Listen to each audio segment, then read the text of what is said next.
Someone let me know when you see me. Hi!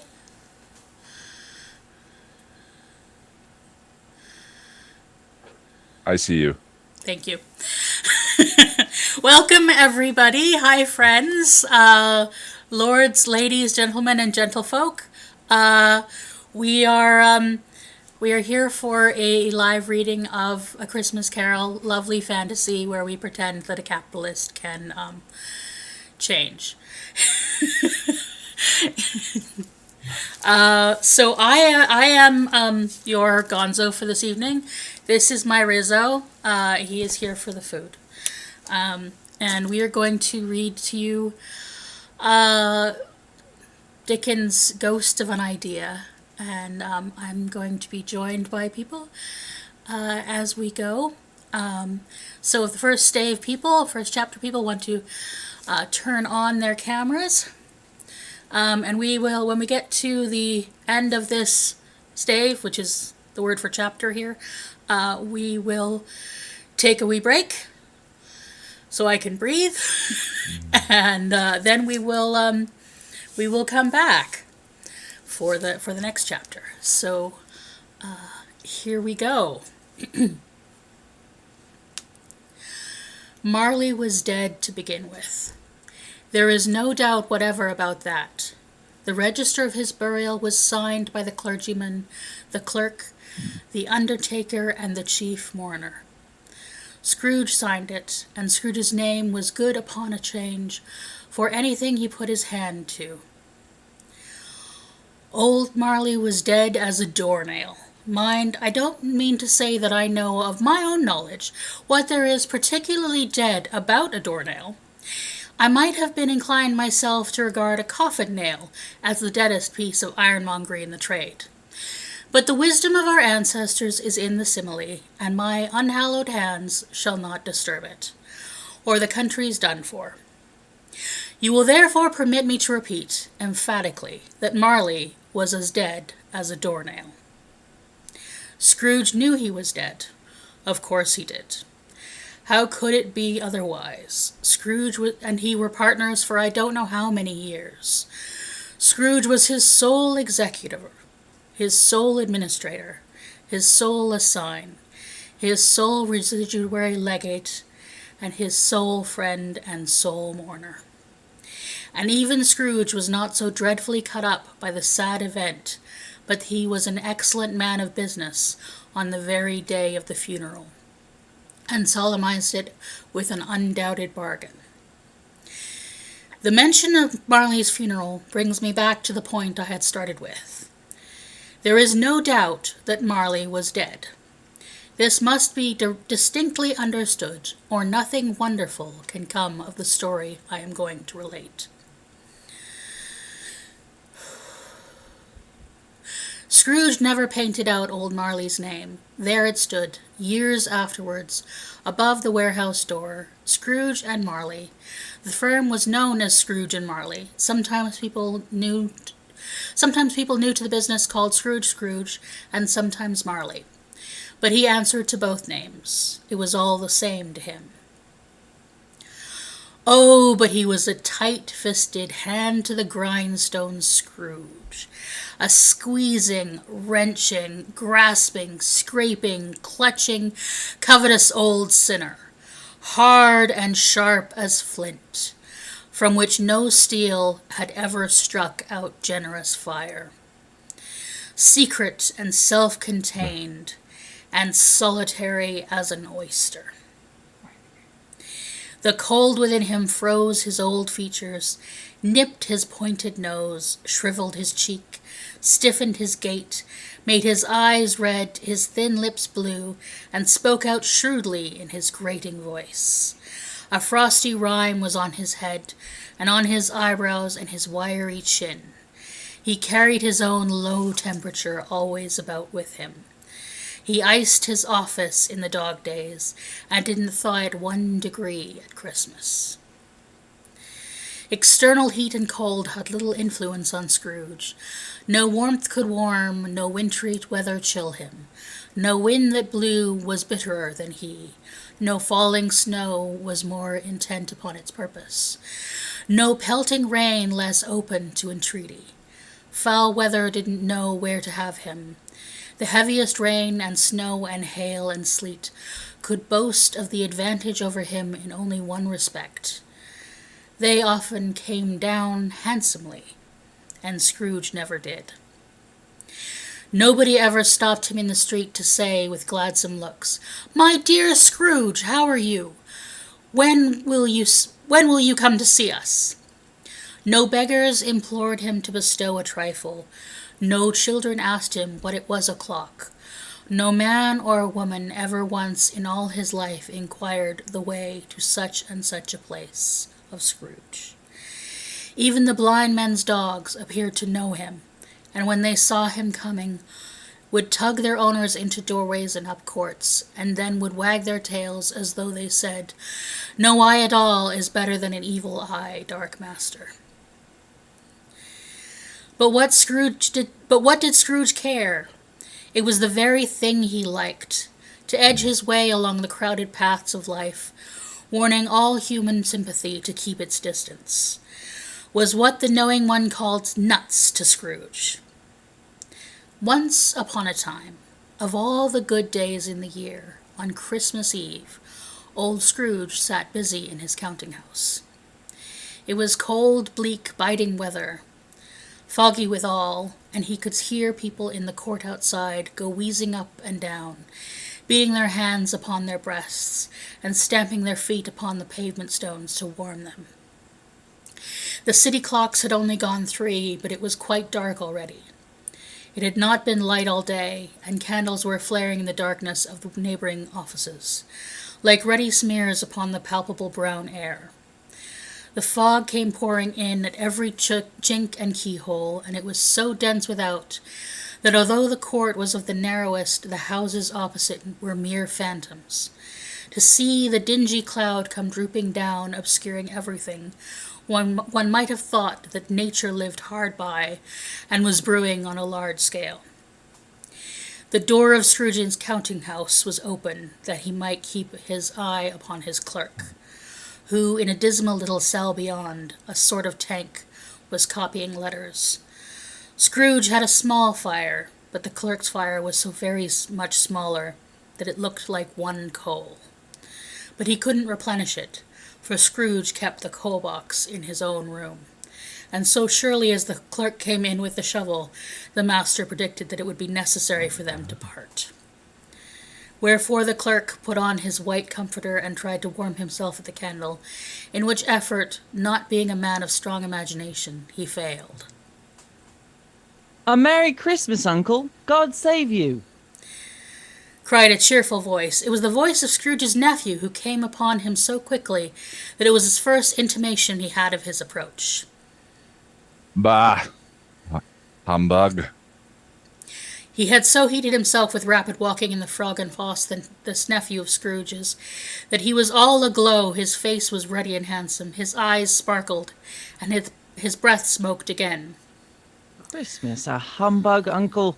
You don't mean that, I am sure." "I do. Merry Christmas. What right have you to be merry? What reason have you to be merry? You're poor enough." "Come then, what right have you to be dismal? What reason have you to be morose? You're rich enough." "Bah! Humbug! "Don't be cross, Uncle." What can I be when I live in such a world of fools as this? Merry Christmas! Out upon Merry Christmas! What's Christmas time to you but a time for paying bills without money? A time for finding yourself a year older, but not an hour richer. A time for balancing your books and having every item in them through a round dozen of months presented dead against you. If I could work my will, every idiot who goes about with Merry Christmas on his lips should be boiled in his own pudding and buried with a stake of holly through his heart. He should." "Uncle!" "Nephew, keep Christmas in your own way, and let me keep it in mine." "Keep it? But you don't keep it." "Then let me leave it alone, then. Much good may it do you. Much good as it has ever done you." There are many things from which I might have derived good, but which I have not profited, I dare say. Christmas among the rest. But I am sure I have always I thought of am. Christmas. But I am sure I have. I'm Ghost. Nope. But I am sure I have always thought of Christmas time when it has come round, apart from the veneration due to its sacred name and origin, if anything belonging to it can be apart from that, as a good time, a kind, forgiving, charitable, pleasant time. The only time I know of in the long calendar of the year when men and women and non-binary people seem to by one consent to open their shut-up hearts freely and to think of people below them as if they really were fellow passengers to the grave and not another race of creatures bound on other journeys. And therefore, uncle, though it has never put a scrap of gold or silver in my pocket, I believe that it has done me good and will do me good, and I say, God bless it. The clerk in the tank involuntarily applauded. Becoming immediately sensible of the impropriety, he poked the fire and extinguished the last frail spark forever. Let me hear another sound from you, and you'll keep your Christmas by losing your situation. You're quite a powerful speaker. I wonder you don't go into Parliament. Don't be angry, uncle. Come. Dine with us tomorrow. Scrooge said that he would see him. Yes, indeed he would. He went the whole length of the expression and said that he would see him in that extremity first. But why? Why? Why did you get married? Because I fell in love. Because you fell in love. Good afternoon. Nay, uncle, but you never came to see me before that happened. What give it a reason for not coming now? Why Good give it a reason? afternoon. I want nothing from you. I ask nothing of you. Why cannot we be friends? Good afternoon. I am sorry, with all my heart, to find you so resolute. We have never had any quarrel to which I have been a party, but I have made the trial in homage to Christmas, and I'll keep my Christmas humor to the last. So, a Merry Christmas, Uncle. Good afternoon. And a Happy New Year. Good afternoon. His nephew left the room without an angry word. He stopped at the outer door to bestow greetings of the season on the clerk, who, coldly as he was warmer than Scrooge, for he returned them cordially. There's another one. My clerk with 15 shillings a week and a wife and a family talking about a Merry Christmas. I'll retire to Bedlam. This lunatic, in letting Scrooge's nephew out, had let 2 other people in. They were portly gentlemen, pleasant to behold, and now stood with their hats off in Scrooge's office. They had books and papers in their hand and bowed to him. Scrooge and Marley's, I believe. Have I the pleasure of addressing Mr. Scrooge or Mr. Marley? Mr. Marley has been dead these 7 years. He died 7 years ago this very night. We have no doubt his morality is well represented by his surviving partner. It certainly was, for they had been 2 kindred spirits. At the ominous word, liberality, Scrooge frowned and shook his head and handed the credentials back. At this festive season of the year, Mr. Scrooge, it is more than usually desirable we should make some slight provision for the poor and destitute, who suffer greatly at the present time. Many thousands are in want of common necessaries, hundreds of thousands are in want of common comforts, sir. Are there no prisons? Plenty of prisons. And the union workhouses? Are they still in operation? They are, still. I wish I could say they were not. So the treadmill and the poor law are in full vigor then? Both very busy, sir. Oh. I was afraid from what you said at first that something had occurred to stop them in their useful course. I'm very glad to hear it. Under the impression that they scarcely furnish Christian cheer of mind or body to the multitude, a few of us are endeavoring to raise a fund to buy the poor some meat and drink and means of warmth. We choose this time because it is a time, of all others, when want is keenly felt and abundance rejoices. What shall I put you down for? Nothing. You wish to remain anonymous? I wish to be left alone. Since you ask me what I wish, gentlemen, that is my answer. I don't make merry myself at Christmas, and I can't afford to make idle people merry. I help to support the establishments that I have mentioned. They cost enough. And those who are badly off must go there. Many can't go there. And many would rather die. If they would rather die, they had better do it, and decrease the surplus population. Besides, excuse me, I don't know that. But you might know it. It's not my business.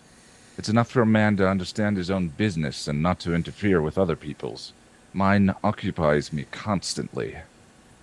Good afternoon, gentlemen. Seeing clearly that it would be useless to pursue their point, the gentleman withdrew. Scrooge resumed his labours with an improved opinion of himself, and in a more facetious temper than was usual with him. Meanwhile, the fog and darkness thickened so that people ran about with flaring lights, proffering their services to go before horses in carriages and conduct them on their way. Foggier yet and colder, piercing, searching, bitter cold. The owner of one scant young nose, gnawed and mumbled by the hungry cold as bones, was as gnawed by dogs, stooped down at Scrooge's keyhole to regale him with a Christmas carol. But at the first sound of "God bless ye merry gentlemen, may nothing ye dismay," Scrooge seized the ruler, and with such energy of action that the singer fled in terror, leaving the keyhole to the fog and even more congenial frost.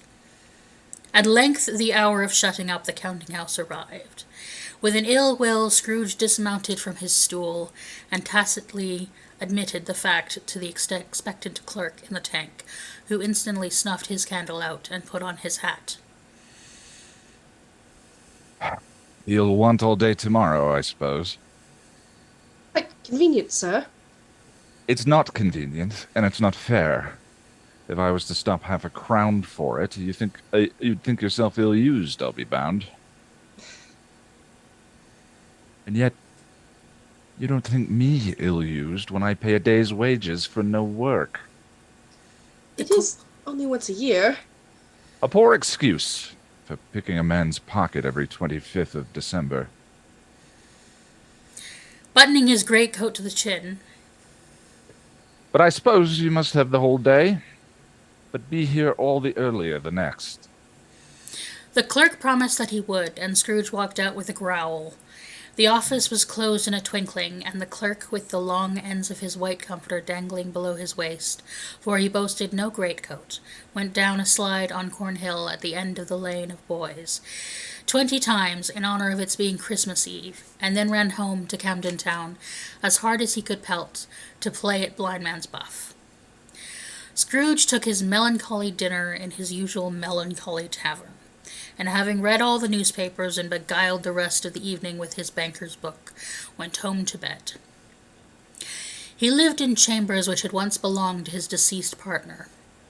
They were a gloomy suite of rooms, in a lowering pile of building up a yard, where it had so little business to be that one could scarcely help fancying it must have run there when it was a young house, playing at hide-and-seek with other houses, and forgotten the way out again.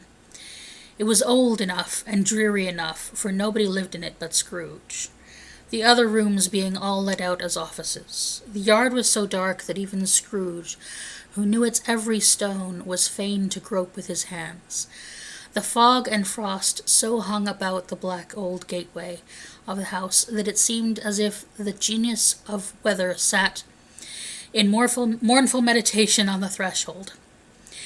Now it is a fact that there was nothing at all particular about the knocker on the door, except that it was very large. It is also a fact that Scrooge had seen it, night and morning, during his whole residence in the place where Scrooge had a little... in the place. Also that Scrooge had a little of what is called fancy about him, as any man in the city of London, even including, which is a bold word, the corporation, alderman, and livery. Let it also be borne in mind that Scrooge has not bestowed one thought on Marley since his last mention of his 7 years dead partner that afternoon. And then let any man explain to me, if he can, how it happened that Scrooge, having his key in the lock of the door, saw in the knocker, without its undergoing any intermediate process of change, not a knocker, but Marley's face. Marley's face. It was not an impenetrable shadow as other objects in the yard were, but had a dismal light about it, like a bad lobster in a dark cellar. It was not angry or ferocious, but looked at Scrooge as Marley used to look, with ghostly spectacles turned up on its ghostly forehead. The hair was curiously stirred, as if by breath or hot air, and though the eyes were wide open, they were perfectly motionless. That and its livid color made it horrible, but its horror seemed to be in spite of the face and beyond its control, rather than a part of its own expression. As Scrooge looked fixedly at this phenomenon, it was a knocker again. To say that he was not startled, or that his blood was not conscious of a terrible sensation to which it had been a stranger from infancy, would be untrue. But he put his hand upon the key he had relinquished, turned it sturdily, and walked in and lighted his candle. He did pause with a moment's irresolution before he shut the door, and he did look cautiously behind it first, as if he half expected to be terrified by the sight of Marley's pigtail sticking out into the hall. But there was nothing but the back of the door, except the screws and nuts that held the knocker on. So he said, and closed it with a bang. The sound resounded through the house like thunder. Every room above and every cask in the wine merchant's cellar below appeared to have a separate peal of echoes of its own. Scrooge was not a man to be frightened by echoes. He fastened the door, and he walked across the hall and up the stairs slowly too, trimming his candle as he went. Up Scrooge went, caring not a button for that. Darkness is cheap, and Scrooge liked it. But before he shut his heavy door, he walked through his rooms to see that all was right. He had just enough recollection of that face to desire to do that. Sitting room, bedroom, lumber room, all as they should be. Nobody under the table, nobody under the sofa, a small fire in the grate, spoon and basin ready, and a little saucepan of gruel. Scrooge had a cold in his head, upon the hob. Nobody under the bed, nobody in the closet, nobody in the dressing room, which was hanging up. Nobody in the dressing gown, which was hanging up in a suspicious attitude against the wall. Lumber room as usual, old fire guards, old shoes, 2 fish baskets, washing stand on 3 legs, and a poker. Quite satisfied, he closed his door and double-locked himself in, which was not his custom. Thus secured against surprise, he took off his cravat, put on his dressing gown and slippers, and in his nightcap sat down before the fire to take his gruel. It was a low fire indeed, nothing on such a bitter night. He was obliged to sit close to it and brood over it before he could extract the least sensation of warmth from such a handful of fuel. The fireplace was an old one, built by some Dutch merchant long ago, that paved all round with Dutch tiles designed to illustrate the scriptures. There were Cains and Abels, Pharaoh's daughters, queens of Sheba, angelic messengers descended from the air on clouds like feather beds, Abraham's, Belshazzar's, apostles putting off to sea in butter boats, hundreds of figures to attract his thought, and yet that face of Marley, 7 years dead, came like the ancient prophet's rod, and swallowed up the whole. If each smooth tile had been a blank at first, with power to shape some picture on its surface from the disjointed fragments of his thought, there would have been a copy of old Marley's head on every one. Humbug. After several turns he sat down. As he threw his head back on the chair, his glance happened to rest upon a bell, a disused bell that hung in the room and communicated for some purpose now forgotten with a chamber in the highest story of the building. It was with great astonishment and with a strange, inexplicable dread that he looked and he saw that the bell began to swing. It swung so softly in the outset that it was scarcely made a sound, but soon it rang out loudly, and so did every bell in the house. This might have lasted half a minute or a minute, but it seemed an hour. The bells ceased as they had begun, together. They were succeeded by a clanking noise, deep down below, as if some person were dragging a heavy chain over the casks in the wine merchant's cellar. Scrooge then remembered to have heard that ghosts in haunted houses were described as dragging chains. The cellar door flew open with a booming sound, and then he heard the noise much louder, on the floors below, and then coming up the stairs, then coming straight towards his door. Is humbug still? I won't believe it.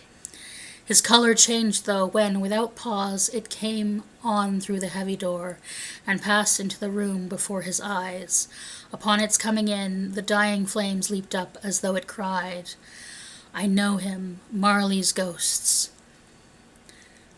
and fell again. The same face, the very same, Marley in his pigtail, usual waistcoat, tights and boots, the tassels on the latter bristling, like his pigtail, and his coat skirts, and his hair upon his head. The chain he drew was clasped about the middle. It was long, and wound about him like a tail. It was made, for Scrooge observed it closely, of cash boxes, keys, padlocks, ledgers, deeds, and heavy purses wrought in steel. His body was transparent, so that Scrooge, observing him, looking through his waistcoat, could see 2 buttons on his coat behind. Scrooge had often heard it said that Marley had no bowels, but he had never believed it until now. No, nor did he believe it even now, though he looked at the phantom through and through, and saw it standing before him, though he felt the chilling influence of death-cold eyes, and marked the very texture of the folded kerchief bound about its head and chin, which wrapper he had not observed before.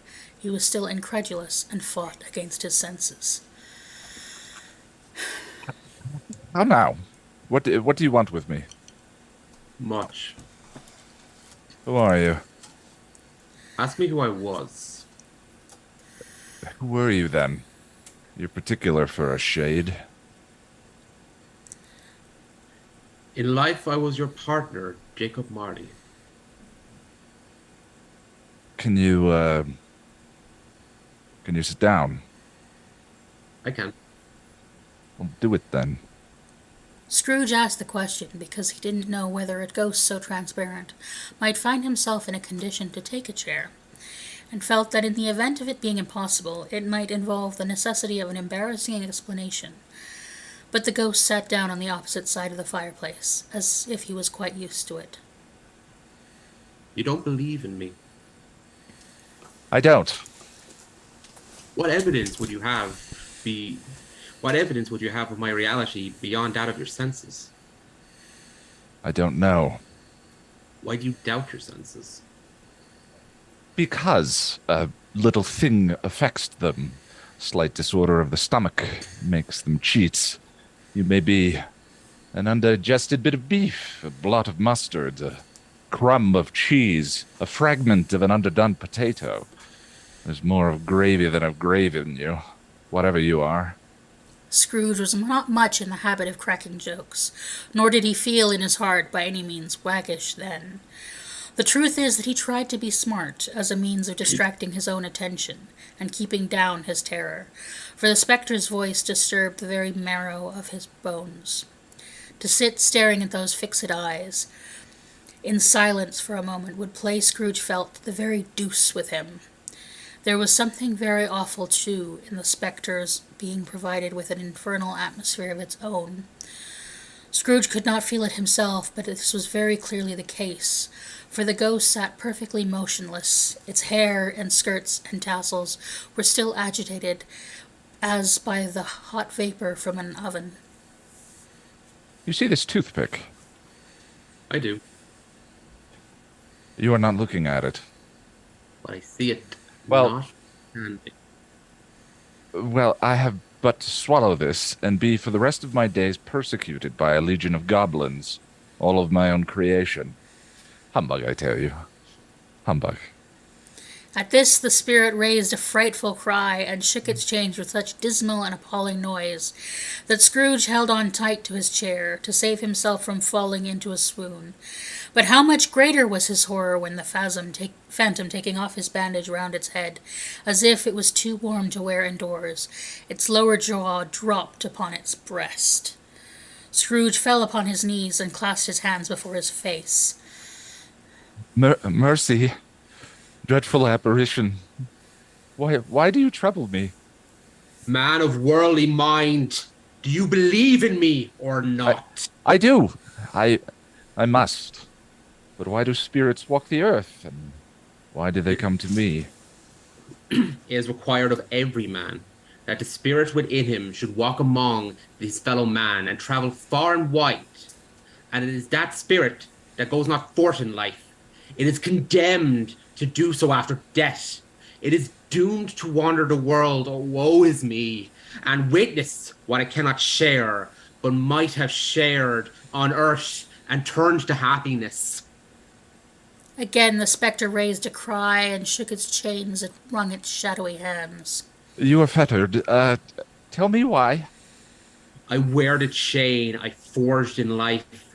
I made it link by link, yard by yard. I girded it on my own free will, and my own free will I will wore it. Is it a strange pattern to you?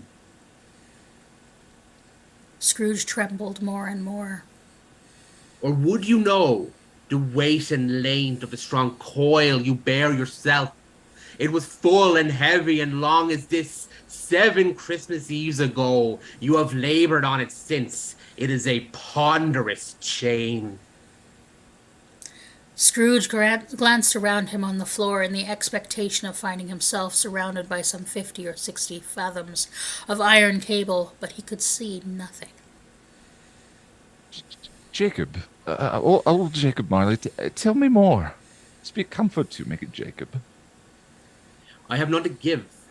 It comes from other regions, Ebenezer Scrooge, and it is conveyed by other ministers to other kinds of men. Nor can I tell you what I would. A very little more is all permitted to me. I cannot rest. I cannot stay. I cannot linger anywhere. My spirit never walked beyond our counting houses. Mark me! In life, my spirit never moved beyond the narrow limits of our money-changing hole, and weary journeys lie before me. It was a habit with Scrooge whenever he became thoughtful to put his hands in his breeches pocket. Pondering on what the ghost had said, he did so, but without lifting up his eyes or getting off his knees. Must have been very slow about it, Jacob. Slow? 7 years dead and traveling all that time. The whole time. No rest, no peace, incessant torture of remorse. You travel fast. On the wings of the wind. You might have got over a great quantity of ground in 7 years. The ghost, on hearing this, set up another cry and clanked its chain so hideously in the dead silence of the night that the ward would have been justified in indicting it for a nuisance. Oh, captive, bound, and double-ironed, not to know that ages of incessant labour by a modest creatures, for this earth must pass into eternity before the good of which it is susceptible is all developed. Not to know that any Christian spirit working kindly in its little sphere, whatever it may be, will find its mortal life too short of its vast means of usefulness. Not to know that no space of regret can make amends for one's life's opportunity missed. And yet such was I. Oh, such was I. You are always a good man of business, Jacob. Business! Mankind was my business. The common welfare was my business. Charity, mercy, forbearance, and benevolence were all my business. The dealings of my tirade were but a drop of water in the comprehensive ocean of my business. It held up its chain at arm's length as if it were the cause of all its unveiling grief, and flung it heavily upon the ground again. At this time of the rolling year, I suffer most.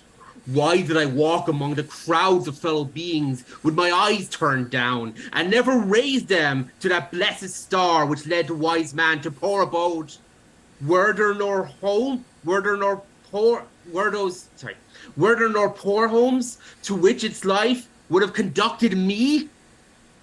Scrooge was very much dismayed to hear the spectre going on at this rate, and he began to quake exceedingly. Hear me.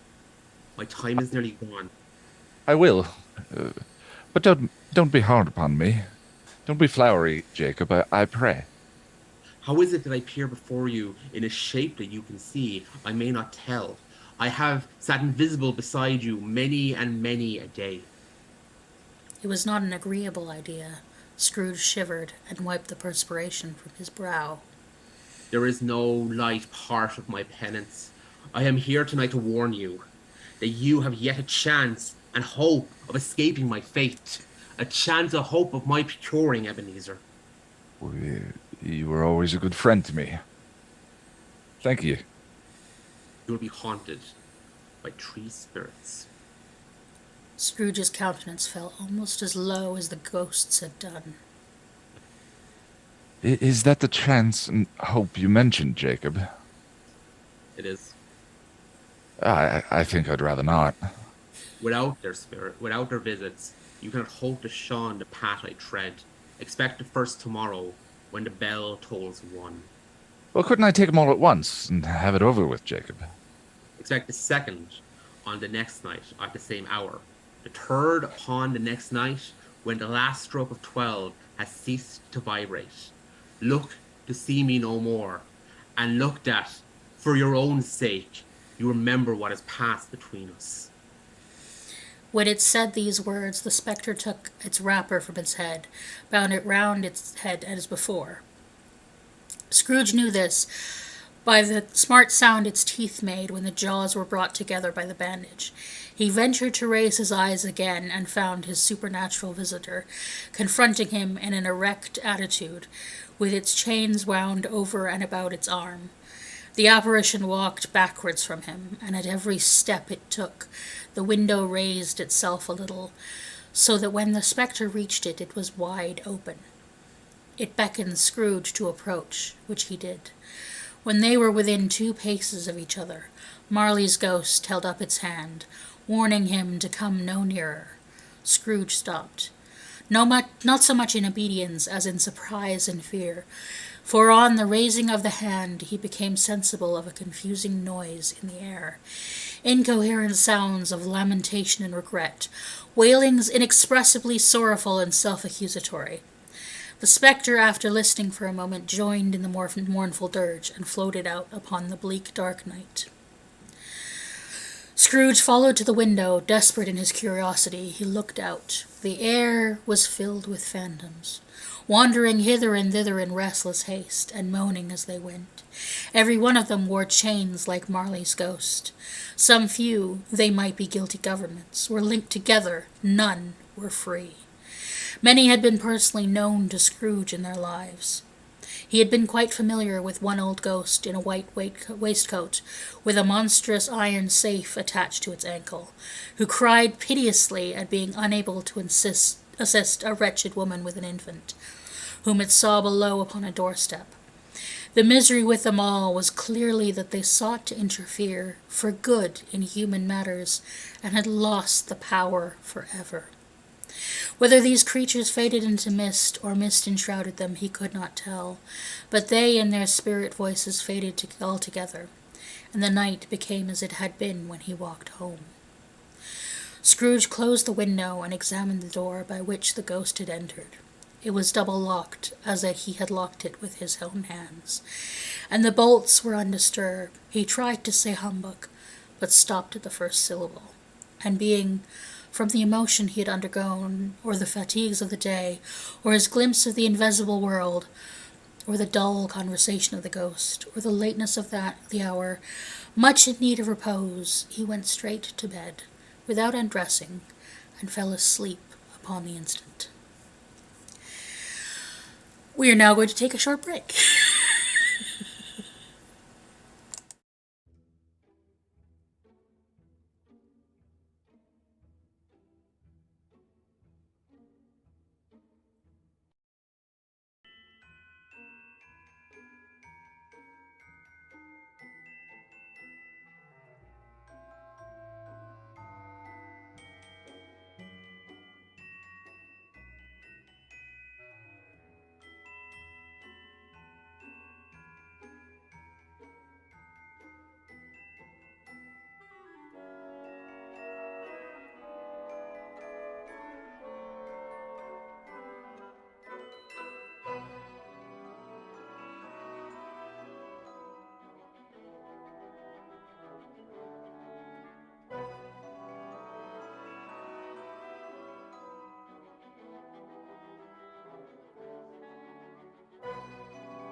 You're doing great, Sarah.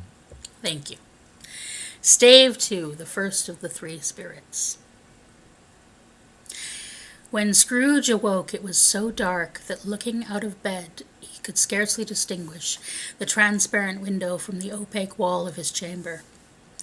He was endeavoring to pierce the darkness with his ferret eyes when the chimes of the neighboring church struck the 4 quarters. So he listened for the hour. To his great astonishment, the heavy bell went from 6 to 7, from 7 to 8, and regularly up to 12, then stopped. 12. It was past 2 when he went to bed.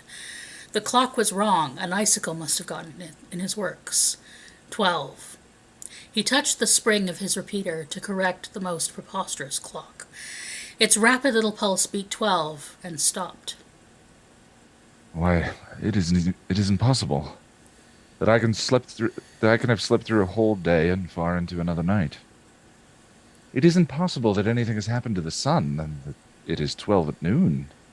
The idea being an alarming one, he scrambled out of bed and groped his way to the window. He was obliged to rub the frost off with the sleeve of his dressing gown before he could see anything, and could see very little then. All he could make out was that it was still foggy and extremely cold, and that there was no noise of people running to and fro and making a great stir, as there unquestionably would have been if night had been beaten off by bright day and taken possession of the world. This with great relief, because 3 days after the sight of the first exchange to pay Mr. Ebenezer Scrooge or the order, and so forth, would have become a mere United States security, if there were no days to count by. Scrooge went to bed again, and thought and thought and thought it over and over and over, and could make nothing of it. The more he thought, the more perplexed he was, and the more he endeavored not to think, the more he thought. Marley's ghost bothered him exceedingly. Every time he resolved within himself, after mature inquiry, that it was all a dream, his mind flew back again, like a strong spring released to its first position, and presented the same problem to be worked all through. Was it a dream or not? Scrooge lay in this state until the chime had gone 3 quarters more, when he remembered on a sudden that the ghost had warned him of a visitation when the bell tolled 1. He resolved to lie awake until the hour was past, and considering that he could no more go to sleep than go to heaven, this was perhaps the wisest resolution in his power. The quarter was so long that he was more than once convinced he must have sunk into a doze unconsciously and missed the clock. At length it broke upon his listening ear. Ding-dong. Quarter past. Ding-dong. Half past. Ding-dong. Quarter to it. Ding-dong. The hour itself. And nothing else. He spoke before the hour bell sounded, which it now did with a deep, dull, hollow, melancholy 1. Light flashed in the room upon the instant, and the curtains of his bed were drawn. The curtains of his bed were drawn aside, I tell you, by the hand. Not the curtains at his feet, nor the curtains at his back, but those to which his face was addressed. The curtains of his bed were drawn aside, and Scrooge, starting up at a half-recumbent attitude, found himself face to face with the unearthly visitor who drew them, as close to it as I am now to you, and I am standing in spirit at your elbow. It was a strange figure, like a child, yet not so like a child as like an old man, viewed through some supernatural medium which gave him the appearance of having receded from the view, and being diminished to a child's proportions. Its hair, which hung about its neck and down its back, was white as if with age, and yet the face had not a wrinkle in it, and the tenderest bloom was on the skin. The arms were very long and muscular, the hands the same, as if its holds were of uncommon strength. Its legs and feet were delicately formed, and were, like those upper members, bare. It wore a tunic of the purest white, and round its waist was bound a lustrous belt, the sheen of which was beautiful. It held a branch of fresh green holly in its hand, and in a singular contradiction of that wintry elm, had its dress trimmed with summer flowers. But the strangest thing about it was that from the crown on its head there sprung a bright clear jet of light, which was all that was visible, and which would doubtless the occasion of its using in its duller moments a great extinguisher for a cap, which it now held up under its arm. Even this, though when Scrooge looked at it with increasing steadiness, was not its strangest quality, for as its belt sparkled and glittered now in one part and now in another, what was light one instant at another time was dark, so the figure itself fluctuated in its distinctness, now being a thing with one arm, now a thing with one leg, now with 20 legs, now a pair of legs without a head, now a head without a body, of which was dissolving parts no outline would be visible in the dense gloom wherein they melted away. And in the very wonder of this, it would be itself again distinct and clear as ever. Are you the spirit whose coming was foretold to me?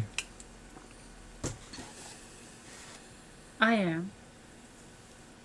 The voice was soft and gentle, singularly low, as if instead of being so close beside him, it was at a distance. Who and what are you? I am the ghost of Christmas past. Long past. No, your past.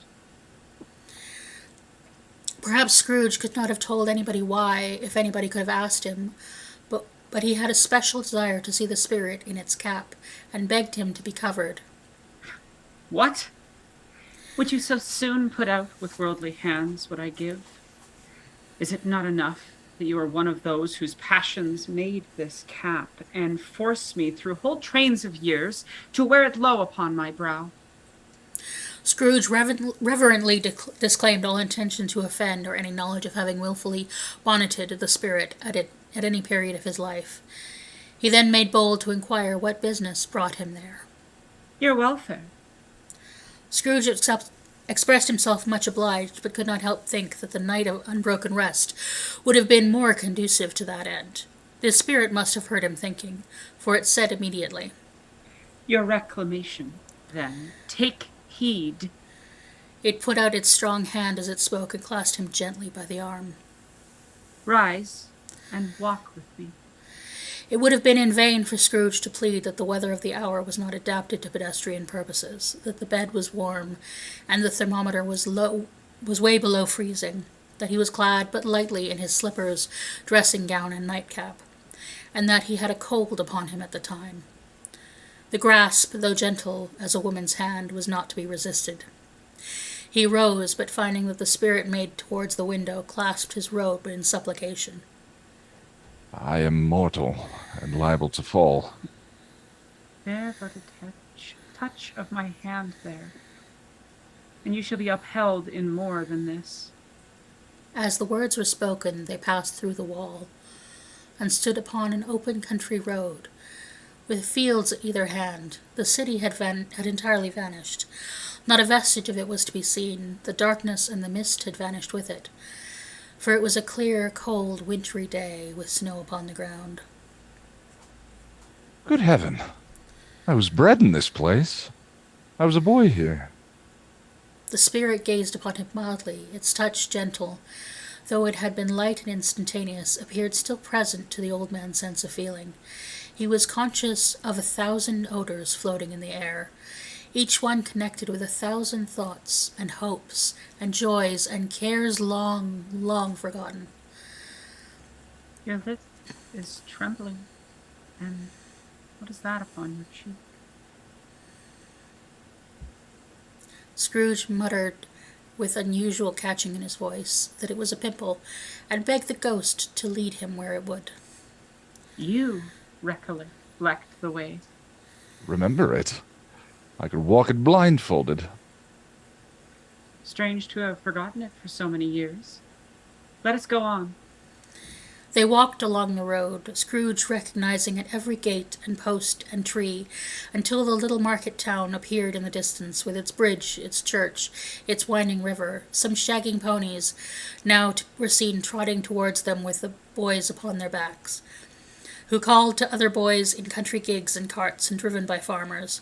All these boys were in great spirits and shouted to each other until the broad fields were so full of merry music that the crisp air laughed to hear it. These are but shadows of the things that have been. They have no consciousness of us. The jocund travellers carried on, and as they came, Scrooge knew and named them every one. Why, he was rejoiced beyond all bounds to see them. Why did his cold eyes glisten and his heart roast up as they went past? Why was he filled with gladness when he heard them give each other Merry Christmas as they parted at crossroads and byways for their several homes? What was Merry Christmas to Scrooge? Out upon Merry Christmas, what good had it ever done to him? The school is not quite deserted. There is a solitary child, neglected by his friends, left there still. Scrooge said he knew it, and he sobbed. They left the high road by a well-remembered lane, and soon approached a mansion of dull red brick, with a little weathercock surmounted cupola on the roof, and a bell hanging in it. It was a large house, but one of broken fortunes, for the spacious offices were little used, their walls were damp and mossy, their windows broken and their gates decayed. Fowls clucked and strutted in the stables, and the coach-houses and sheds were overrun with grass.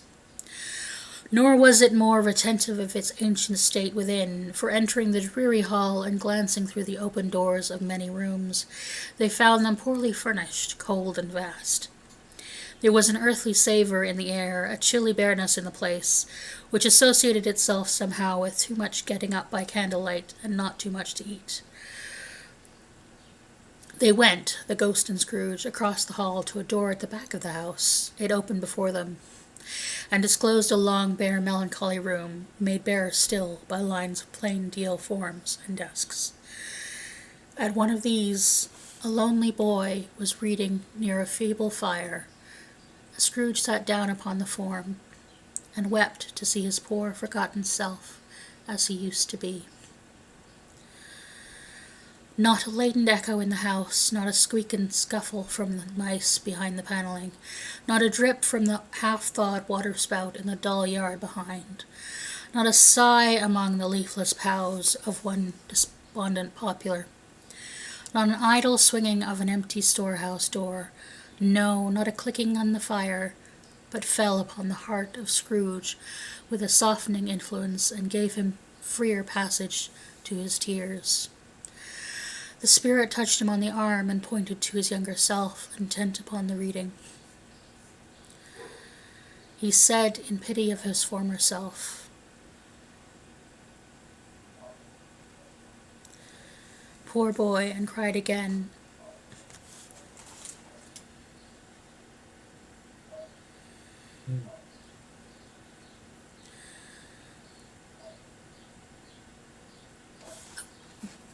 We have no sound from Ian.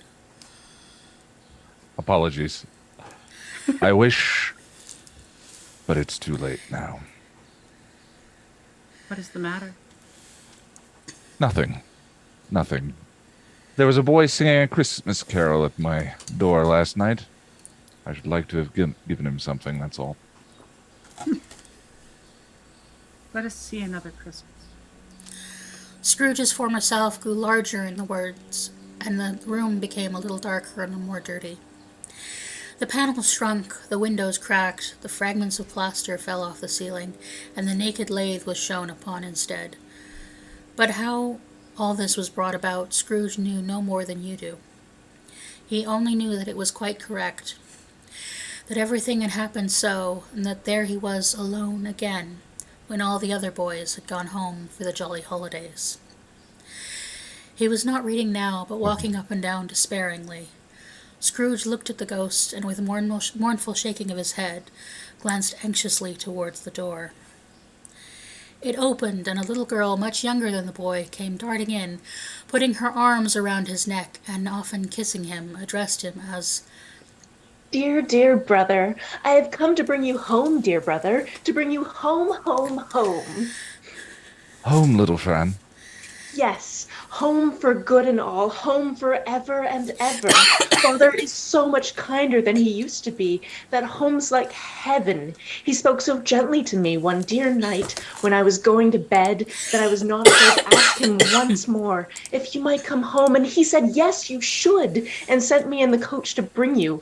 And you're to be a man and are never to come back here. But first, we're going to be together for all Christmas long and have the merriest time in all the world. You are quite a woman, little Fan. She clapped her hands and laughed, and tried to touch his head, but being too little, laughed again, and stood on tiptoe to embrace him. Then she began to drag him, in her childish eagerness, towards the door. And he, nothing loath to go, accompanied her. A terrible voice in the hall cried, "Bring down Master Scrooge's box, there!" And in the hall appeared the schoolmaster himself, who glared on Master Scrooge with a ferocious condescension, and threw him in a deadly state of mind by shaking hands with him. He then conveyed him and his sister into the veriest old well of a shivering best parlour that ever was seen, and where the maps upon the wall and the celestial and terrestrial globes in the windows were waxy with cold. Here he produced a decanter of curiously light wine and a block of curiously heavy cake, and administered installments of those dainties to the young people, at the same time sending out a meagre servant to offer a glass of something to the postboy, who answered that he thanked the gentleman, but if it was the same tap as he had tasted before, he'd rather not. Master Scrooge's trunks being in this time tied up on the top of the chaise, the children bade the schoolmaster good-bye right willingly, and getting into it, drove gaily down the garden sweep, the quick carriage wheels dashing at the hoarfrost and the snow off the dark leaves of the evergreens like spray.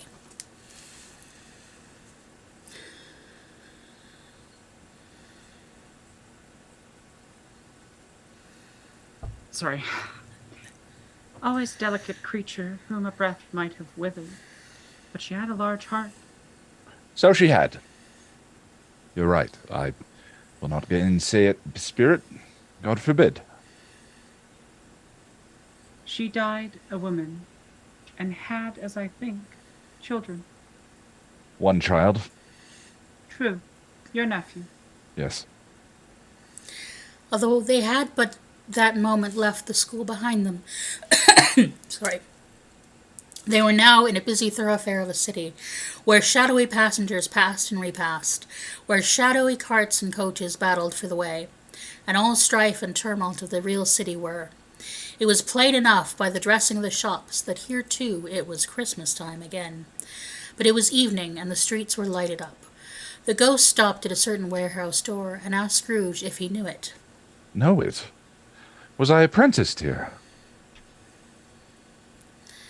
They went in at the sight of an old gentleman in a Welsh wig, sitting behind such a high desk that if he had been 2 inches taller, he might have knocked his head against the ceiling. Scrooge cried in great excitement. Why, it's old Fezziwig. Bless his heart. It's Fezziwig alive again. Old Fezziwig laid down his pen, looked up at the clock which pointed to the hour of 7. He rubbed his hands, adjusted his capricious waistcoat, laughed all over himself from his shoes to his organ of benevolence, and called out in a comfortable, oily, rich, fat, jovial voice, Yo-ho there, Ebenezer. Dick. Scrooge's former self, now a grown young man, came briskly and accompanied by his fellow apprentice. Dick Wilkins, to be sure. Bless me, yes, there he is. He was very much attached to me, was Dick. Poor Dick. Dear, dear. Yo, my boys. No more work tonight. Christmas Eve, Dick. Christmas, Ebenezer. Let's have the shutters up before a man can say Jack Robinson. You wouldn't believe how those two fellows went at it. They charged into the street with the shutters. 1, 2, 3 had 'em up in the places. 4, 5, 6 barred 'em and pinned 'em. 7, 8, 9 and came back before before you had got to 12, panting like racehorses. Hilly-ho! Clear away, my lads, and let's have lots of room here. Hilly-ho, Dick! Cheer up, Ebenezer! Clear away. There was nothing they wouldn't have cleared away or couldn't have cleared away with old Fezziwig looking on. It was done in a minute. Every movable was packed off as if it were dismissed from public life forevermore. The floor was swept and watered, the lamps were trimmed, fuel was heaped upon the fire, and the warehouse was as snug and warm and dry and bright a ballroom as you could desire upon a winter's night. In came a fiddler with music book and went to the lofty desk and made an orchestra of it, and tuned like 50 stomach aches. In came Mrs. Fezziwig, one vast substantial smile. In came the 3 Miss Fezziwigs, beaming and lovely. In came the 6 young followers whose hearts they broke. In came all the young men and women employed in the business. In came the housemaid with her cousin, the baker. In came the cook with her brother's particular friend, the milkman. In came the boy from over the way, who was suspected of not having board enough from his master, trying to hide himself behind the girl from next door but one, who was proved to have had her ears pulled by her mistress. In they all came, one after another, some shyly, some boldly, some gracefully, some awkwardly, some pushing, some pulling. In they all came, anyhow and everyhow. Away they went, 20 couples at once, hands round and back again the other way, down the middle and up again, round and round in various stages of affectionate grouping. Old top couple having turned up in the wrong place, new top couple starting off again as they got there, all the top couples at last, and not a bottom one to help them. With this result was brought about, old Fezziwig, clapping his hands to stop the dance, cried out, "Well done!" and the fiddler plunged his hot face into a pot of porter, especially provided for that purpose. But scorning rest upon his reappearance, he instantly began again, though there were no dancers yet, as if the old fiddler had been carried home, exhausted on the shutter, and he was a brand new man, resolved to beat himself out of sight or perish. There were more dances, and there were forfeits, and more dances, and there was cake, and there was negus, and there was great pieces of cold roast, and yet there was a great piece of cold boiled, and there were mince pies, and plenty of beer. But the great effect of the evening came after the roast and the boiled, when the fiddler, an artful dog mind, the sort of man who knew his business better than you or I could have told him, struck up Sir Roger de Coverley. Then old Fezziwig stood up to dance with Mrs. Fezziwig, top couple too, with a good stiff piece of work cut out for them, 3 or 4 and 20 pairs of partners, people who were not to be trifled with, people who would dance, and had no notion of walking. But if there had been twice as many, 4 times, old Fezziwig would have been a match for them. So would Mrs. Fezziwig. As to her, she was to be a worthy partner in every sense of the term. If that's not high praise, tell me higher, and I'll use it. A positive light appeared to issue from Fezziwig's calves. They shone in every part of the dance like moons.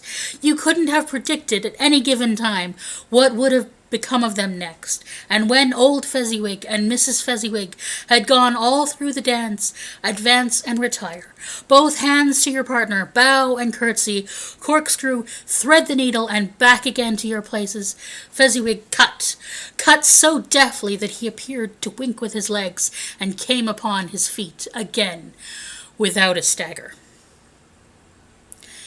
When the clock struck 11, this domestic ball broke up. Mr. and Mrs. Fezziwig took their stations, one on either side of the door, and shaking hands with every person individually as he or she went out, wished him or her a Merry Christmas. When everybody had retired but the 2 prentices, they did the same to them, and thus the cheerful voices died away, and the lads were left to their beds, which were under the counter in the back shop.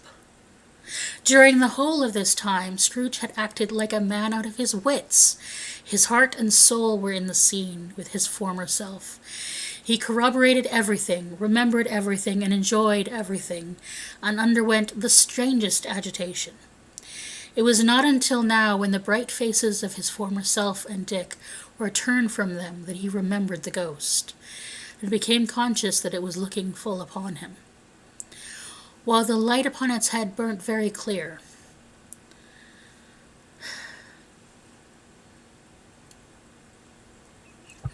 A small matter to make these silly folks so full of gratitude. Small. The spirit sighed to him and listened to the two apprentices who were pouring out their hearts in praise of Fezziwig, and when he had done so, said, Why, is it not? He has spent but a few pounds of your mortal money, 3 or 4 perhaps. Is that so much that he deserves this praise? It isn't that. It isn't that, Spirit. He has the power to render us happy or unhappy, to make our service light or burdensome, a pleasure or a toil. Say that his power lies in words and looks, and things so slight and insignificant that it is impossible to add and count them up. What then? The happiness he gives is quite as great as if it cost a fortune. he felt the spirit's glance and stopped. What is the matter? Nothing particular. Something, I think. No. I should like to be able to say a word or two to my clerk just now, that's all. His former self turned down the lamps as he gave utterance to his wish, and Scrooge and the ghost again stood side by side in the open air. My time grows short. Quick. This was not addressed to Scrooge, or to anyone whom he could see, but it produced an immediate effect. For again Scrooge saw himself. He was older now, a man in the prime of life. His face had not the harsh and rigid lines of later years, but it had begun to wear the signs of care and avarice. There was an eager, greedy, restless motion in the eye, which showed the passion that had taken root, and where the shadow of the growing tree would fall. He was not alone, but sat side by side with a fair young girl in a morning dress, in whose eyes there were tears, which sparkled in the light that shone out of the ghost of Christmas past.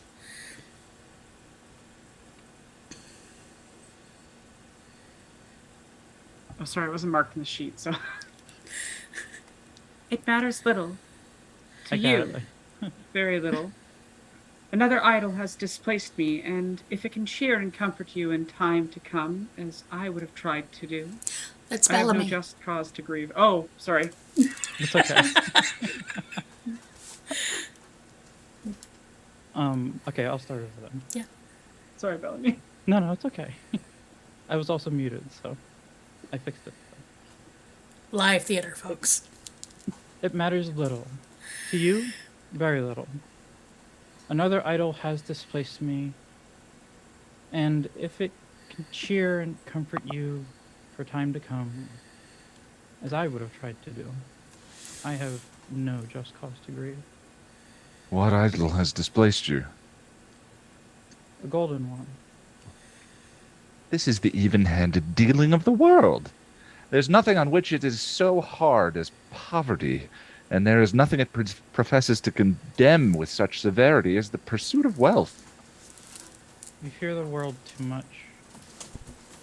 All your other hopes have merged in the hope of being beyond the chance of its sordid reproach. I have seen your noble aspirations fall, one by one, until the master passion, gain, engrosses you, haven't I? What then? Even if I have grown so much wiser, what then? I'm not changed toward you, am I? Our contract is an old one. It was made when we were both poor and content to be so until, in good season, we could improve our worldly fortune by our patient industry. Your own feeling tells you that you were not what you are. I am. That which promised happiness when we were one in heart, is fraught with misery now that we are two. How often and how keenly have I thought of this? I will not say. Is it enough that I have thought of it and can release you? Have I ever sought release? In words? No. Never. In what then? In a changed nature, in an altered spirit, in another atmosphere of life, another hope as its great end, in everything that made my love of any worth or value in your sight. If this had never been between us, tell me, would you seek me out and try to win me now? No. You think not.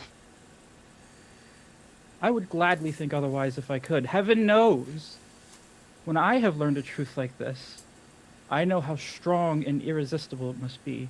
But if you were free today, tomorrow, yesterday, can I even believe that you would choose a dowerless girl? You, who in your very confidence with her, weigh everything by gain, or choosing her, if for a moment you were false enough to your one guiding principle to do so, do I not know that your repentance and regret would surely follow? I do. And I release you with a full heart for the love of him you once were. You may. The memory of what has passed makes me hope that you will have pain in this. A very, very brief time, and you will dismiss the recollection of it gladly as an unproven dream from which it happened that you awoke. May you be happy in the life that you have chosen. She left him and they parted. Spirit, remove me from this place.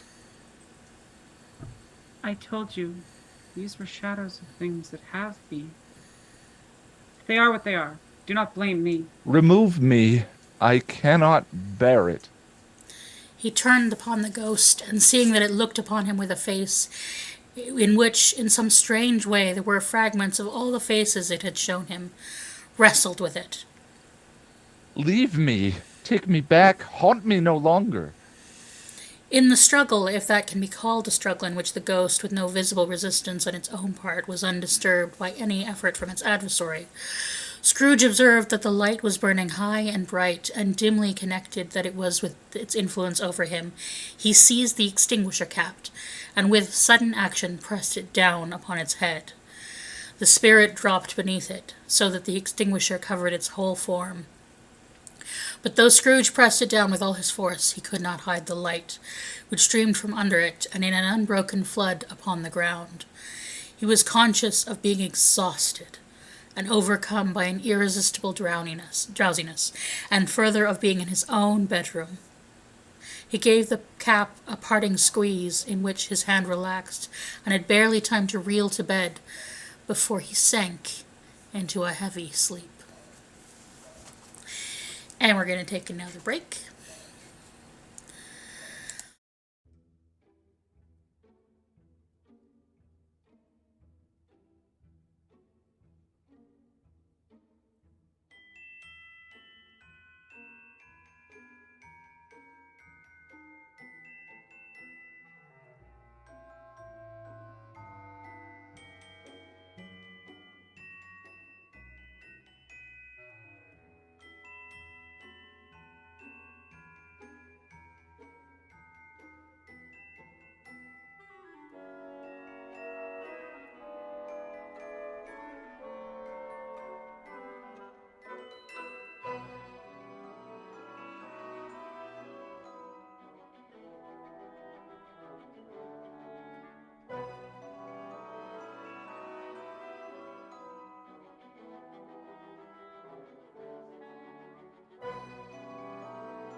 We are back for stave 3, the second of the 3 spirits.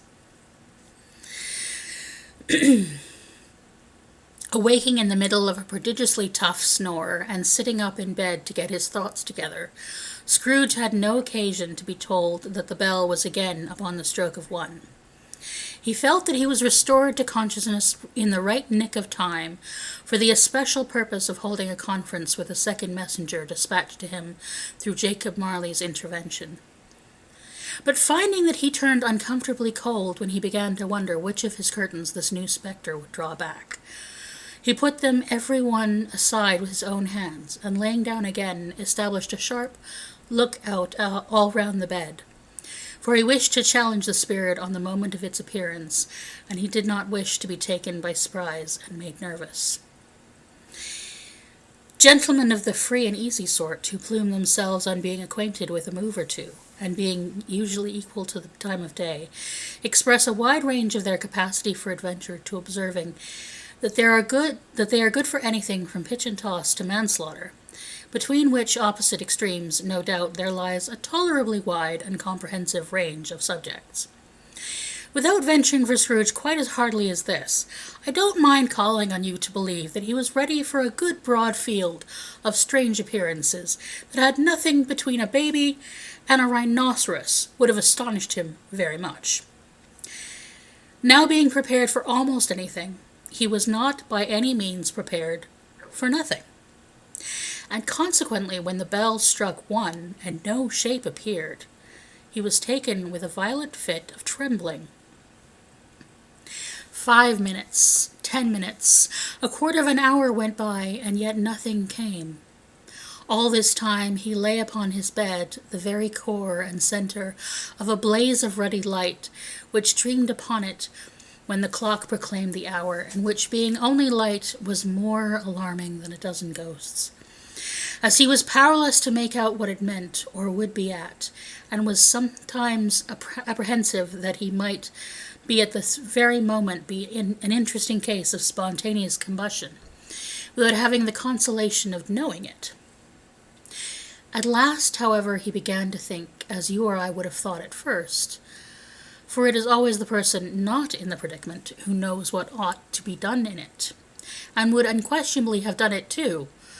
At last, I say, he began to think that the source and secret of this ghostly light might be in the adjoining room, from whence, on further tracing it, it seemed to shine. This idea taking full possession of his mind, he got up softly and shuffled in his slippers to the door. The moment Scrooge's hand was on the lock, a strange voice called him by his name and bade him enter. He obeyed. It was his own room, there was no doubt about it, but it had undergone a surprising transformation. The walls and ceilings were so hung with living green that it looked a perfect grove, from every part of which bright, gleaming berries glistened. The crisp leaves of holly, mistletoe, and ivy reflected back the light, as if so many little mirrors had been scattered there, and such a mighty blaze went roaring up the chimney as that dull petrification of a hearth had never known in Scrooge's time, or Marley's, or for many, many a winter seasons gone.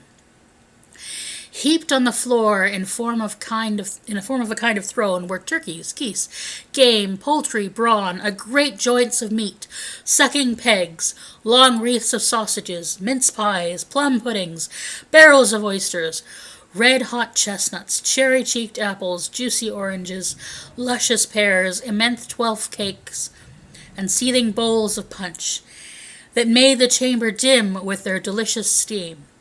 In easy state upon this couch there sat a jolly giant, glorious to see, who bore a glowing torch, in a shape not unlike Plenty's horn, and held it high, up to shed its light upon Scrooge, as he came peeping round the door.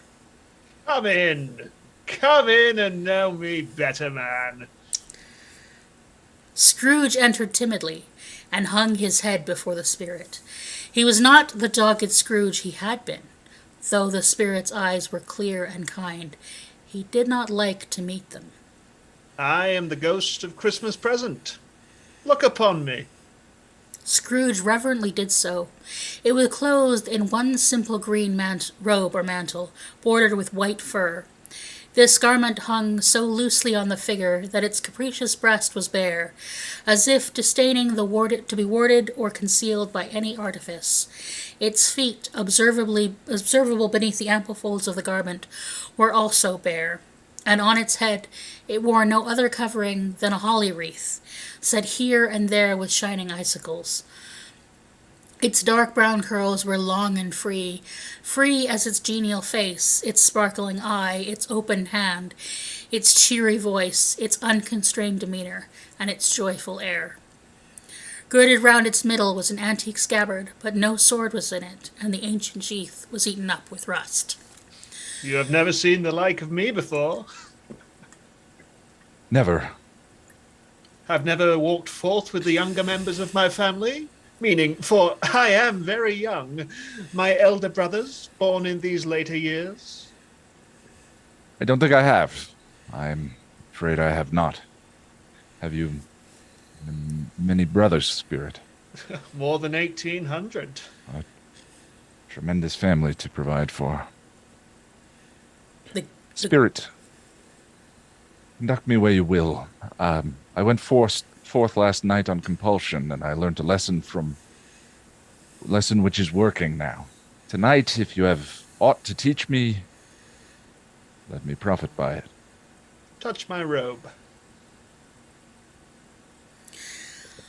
Scrooge did as he was told and held it fast. Holly, mistletoe, red berries, ivy, turkeys, geese, game, poultry, brawn, meat, pig, sausage, oysters, pies, pudding, fruit, and punch all vanished instantly. So did the room, the fire, the ruddy glow, the hour of night, and they stood in the city streets on Christmas morning, where, for the weather was severe, the people made rough, but brisk and not unpleasant kind of music, in scraping the snow from the pavement in front of their dwellings, and from the tops of their houses, whence it was mad delight to the boys to see it come plumbing down onto the road below, and splitting into artificial little snowstorms. The house fronts looked black enough, and the windows blacker, contrasting with the smooth white sheet of the snow upon the roofs, with the dirtier snow upon the ground, which last deposit had been ploughed up into deep furrows by the heavy wheels of carts and wagons. Furrows that crossed and recrossed each other hundreds of times, where the great streets branched off and made intricate channels hard to trace in the thick yellow mud and icy water.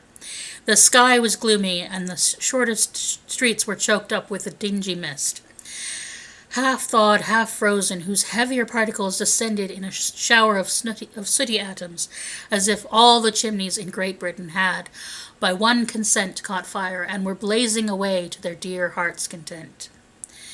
There was nothing very cheerful in the climate or the town, and yet there was an air of cheerfulness abroad, that the clearest summer air and brightest summer sun might have endeavored to diffuse in vain.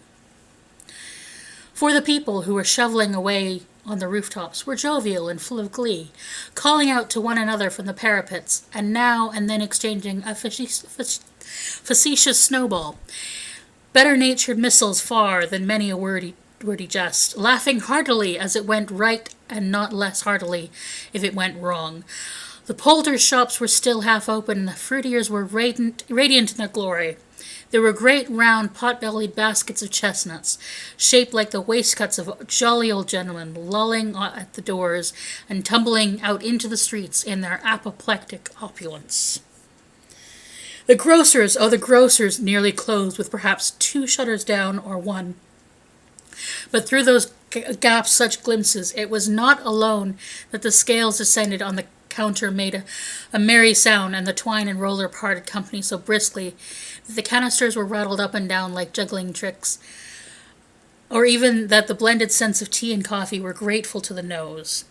That everything was good to eat and in its Christmas dress, but the customers were all so hurried and so eager in the hopeful promise of the day that they tumbled up against each other at the door, crashing their wicker baskets wildly, and left their purchases upon the counter, and came running back to fetch them, and committed hundreds of the like mistakes. But soon the steeples called good people all to church and chapel, and away they came, flocking through the streets in their best clothes, and with their gayest faces, and at the same time there emerged from scores of by-streets, lanes, and nameless turnings innumerable people, carrying their dinners and their bakers' shops. The sight of these poor revellers appeared to interest the spirit very much, for he stood with Scrooge beside him in the baker's doorway, and taking off the covers as their bearers passed, sprinkled incense on their dinners from his torch. And it was a very uncommon kind of torch. For once or twice, when there were angry words between some dinner carriers who had jostled each other, he shed a few drops of water on them from it, and their good humour was restored directly. For they said it was a shame to quarrel upon Christmas Day, and so it was. God love it, so it was. In time the bells ceased, and the bakers shut up, and yet there was a genial shadowing forth from all their dinners and the progress of their cooking in the thawed blotch of wet above each baker's oven, where the pavement smoked as if its stones were cooking too. You're muted. Is there a peculiar flavor in what you sprinkle from your torch? There is. My own. Would it apply to any kind of dinner this day?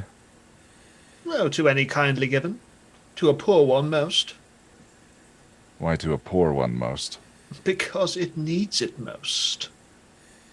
Spirit, I wonder you, of all the beings in the many worlds around us, should desire to cramp these people's opportunities of innocent enjoyment. I? You would deprive them of their means of dining every seventh day, often the only day on which they could be said to dine at all, wouldn't you? I?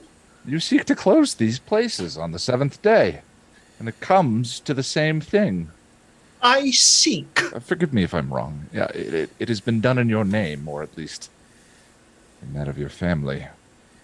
There are some upon this earth of yours who lay claim to know us, and who do their deeds of passion, pride, ill will, hatred, envy, bigotry, and selfishness in our name, who are as strange to us and all our kith and kin as if they had never lived. Remember that, and charge their doings on themselves, not us.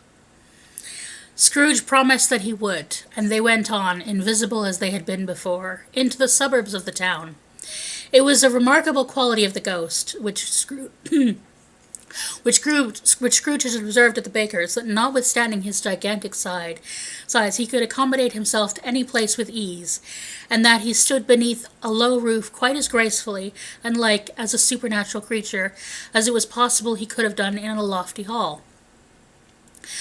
And perhaps it was the great pleasure of good spirit the good spirit had in showing off this power of his, or else it was his own kind, generous, hearty nature, and his sympathy with all poor men, that led him straight to Scrooge's clerk.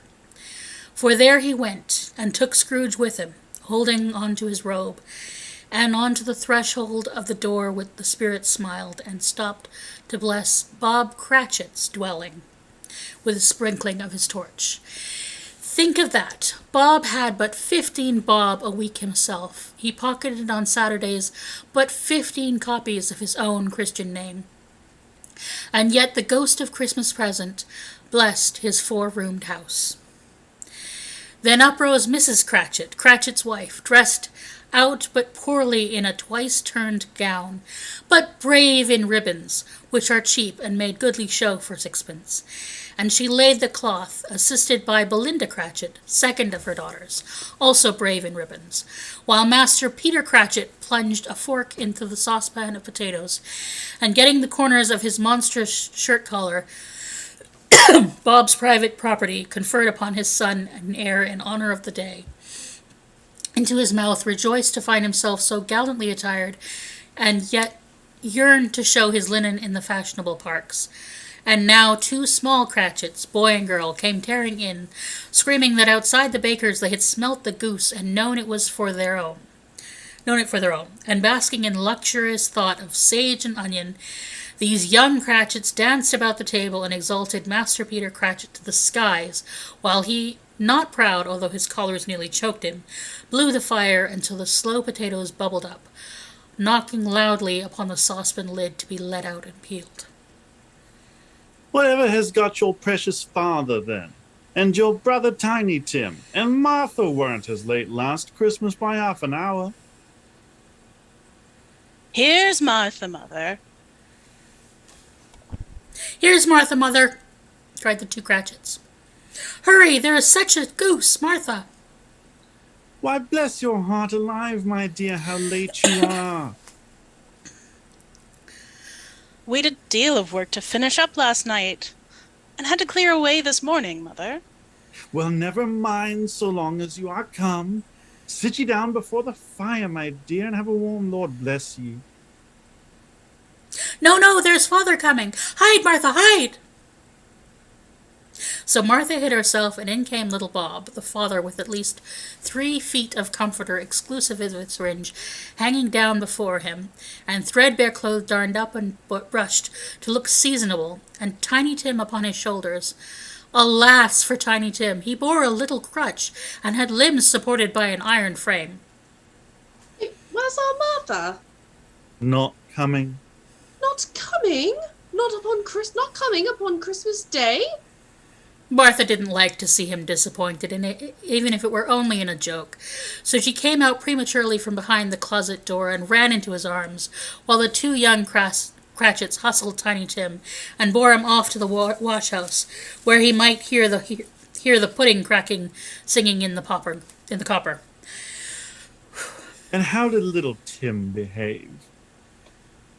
As good as gold, and better. Somehow he gets thoughtful sitting by himself so much, and thinks the strangest things you ever heard. He told me coming home that he hoped the people saw him in the church, because he was a cripple, and it might be pleasant for them to remember upon Christmas Day who made lame beggars walk and blind men see. Bob's voice was tremulous when he told them that, and trembled more when he said that Tiny Tim was growing strong and hearty.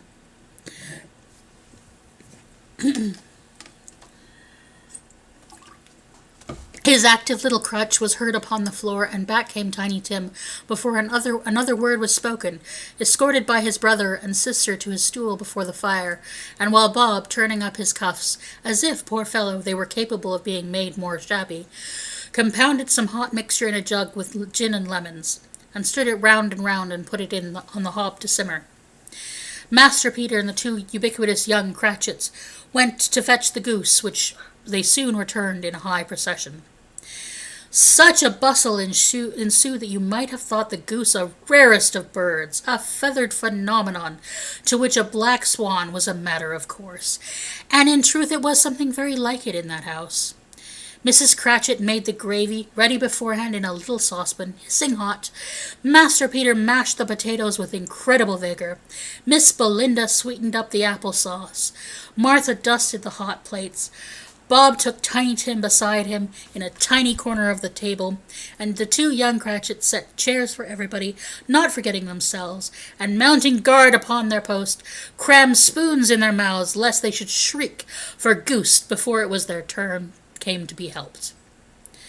At last the dishes were set on, and the grace was said, and it was succeeded by a breathless pause, as Mrs. Cratchit, looking slowly all along the carving knife, prepared to plunge it in the beast.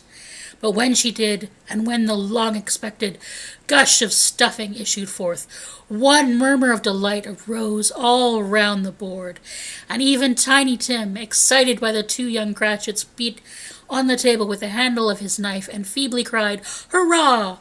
There was never such a goose. Bob said he didn't believe there ever was such a goose cooked. Its tenderness and flavor and size and cheapness were the themes of universal admiration. Eked out by applesauce and mashed potatoes, it was sufficient dinner for the whole family. Indeed, as Mrs. Cratchit said with great delight, surveying one small atom of a bone upon a dish. They hadn't ate it all. Hadn't ate it all at last. Yet every one of them had had enough, and the youngest Cratchits in particular were steeped in sage and onion to the eyebrows. But now the plates were being changed by Miss Belinda. Mrs. Cratchit entered, flushed but smiling proudly with the pudding, like a speckled cannonball, so hard and firm, blazing in a half of quartern of ignited brandy, and belight with Christmas holly stuck on the top. Oh, a wonderful pudding, Bob Cratchit said, and calmly, too, that he regarded it as the greatest success achieved by Mrs. Cratchit since their marriage. Mrs. Cratchit said that now the weight was off her mind, she would confess she had had her doubts about the quantity of flour. Everybody had something to say about it, but nobody said or thought it was at all a small pudding for such a large family. It would have been flat heresy to do so, and Cratchit would have blushed to hint at such a thing. At last the dinner was all done, the cloth was cleared, the hearth swept, and the fire made up. The compound in the jug was being tested, and considered perfect. Apples and oranges were put upon the table, and a shovelful of chestnuts on the fire. Then all the Cratchit family drew round the hearth in what Bob Cratchit called a circle, meaning half a one, and at Bob Cratchit's elbow stood the family display of glass, 2 tumblers and a custard cup without a handle. These held the hot stuff from the jug, however, as well as golden goblets would have done, and Bob shared it out with beaming looks, while the chestnuts on the fire sputtered and cracked noisily. Then Bob proposed. A Merry Christmas to us all, my dears. God bless us. Which the family... Bless us. Bless us. God bless us, everyone, said Tiny Tim, the last of all. He sat very close to his father's side upon the little stool. Bob held his withered little hand in his, as he loved the child, and wished to keep him by his side, and dreaded that he might be taken from him. Spirit, tell me if Tiny Tim will live. See a vacant seat in the poor chimney corner, and a crutch without an owner, carefully preserved. If these shadows remain unaltered by the future, the child will die. No, kind spirit, say that he will be spared. If these shadows remain unaltered by the future, none other of my race will find him here. What then? If he be like to die, he had better do it, and decrease the surplus population. Scrooge hung his head to hear his own words quoted by the spirit, and was overcome with penitence and grief. Man, if man you be in heart, not adamant, forbear that wicked cant until you have discovered what the surplus is and where it is. Will you decide what men shall live, what men shall die? It may be that in the sight of heaven you are more worthless and less fit to live than millions like this poor man's child. Oh, God, to hear the insect on the leaf pronouncing on the too much life among his hungry brothers in the dust. Scrooge bent before the ghost's rebuke, and trembling cast his eyes upon the ground. But he raised them speedily on hearing his own name. Mr. Scrooge. I'll give you Mr. Scrooge, the founder of the feast. The founder of the feast, indeed. I wish I had him here. I'd give him a piece of my mind to feast upon, and I hope he'd have a good appetite for it. My dear, the children. Christmas Day. It should be Christmas Day, I am sure, on which one drinks the health of such an odious, stingy, hard, unfeeling man on Mr. Scrooge. You know he is, Robert. Nobody knows it better than you do, my poor fellow. My dear, Christmas Day. I'll drink his health for your sake and the day's, not for his. Long life to him, a Merry Christmas and a Happy New Year. He'll be very merry and very happy, I have no doubt. The children drank the toast after her. It was the first of their proceedings which had no heartiness. Tiny Tim drank it last of all, but he didn't care 2 for it. Scrooge was the ogre of the family. The mention of his name cast a dark shadow on the party, which was not dispelled for a full 5 minutes. After it had all passed away, and they were 10 times merrier than before, for a mere relief of Scrooge the Baleful being done with. And by they had a song about a lost child traveling in the snow from Tiny Tim, who had a plaintive little voice, and sang it very well indeed. There was nothing of the high mark in this. They were not a handsome family. They were not well dressed. Their shoes were far from being waterproof. Their clothes were scanty, and Peter might have known, and very likely did, the inside of a pawnbroker's. But they were happy, grateful, pleased with one another, and contented with the time. And when they faded, and looked happier yet in the bright sprinklings of the Spirit's torch at parting, Scrooge had his eyes upon them, and especially on Tiny Tim at last.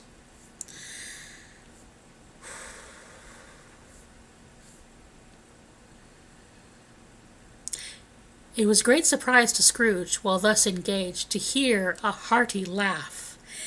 It was much greater surprise to Scrooge to recognize it as his own nephew's, and to find him in a bright, dry, gleaming room, with the Spirit standing smiling by his side, and looking at that same nephew with approving affability. Ha ha! Ha ha ha! If you should happen by any unlikely chance to know a man more blessed in a laugh than Scrooge's nephew, all I can say is I should like to know him too. Introduce me to him, and I'll cultivate his acquaintance. It is a fair, even-handed, noble adjustment of things that while there is an infection in disease and sorrow, there is nothing in the world so irresistibly contagious as laughter and good humor. When Scrooge's nephew laughed in this way, holding his sides and rolling his head, and twisting his face into the most extravagant contortions, Scrooge's niece by marriage laughed as heartily as he, and their assembled friends, being not a bit behindhand, roared out lustfully. Ha ha! He said that Christmas was a humbug. As I live, he believed it too. More shame for him, Fred. Bless those women, they never do anything by halves, they are always in earnest. She was very pretty, exceedingly pretty, with a dimpled, surprised-looking capital face, a ripe little mouth that seemed made to be kissed, as no doubt it was, all kinds of good little dots about her chin that melted into one another when she laughed, and the sunniest pair of eyes you ever saw in any little creature's head. Although she was what you would have called provoking, you know, but satisfactory too. Oh, perfectly satisfactory. He's a comical old fellow, that's the truth, and not so pleasant as he might be. However, his offenses carry their own punishment, and I have nothing to say against him. I'm sure he is very rich, Fred. At least you always tell me so. What of that, my dear? His wealth is of no use to him. He don't do any good with it. He don't make himself comfortable with it. He hasn't the satisfaction of thinking, that he is ever going to benefit us with it. I have no patience with him. Oh, I have. I am sorry for him. I couldn't be angry with him if I tried. Who suffers by his ill whims? Himself.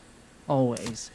Here he takes it into his head to dislike us, and he won't come and dine with us. What's the consequence? He don't lose much of a dinner. Indeed, I think he loses a very good dinner.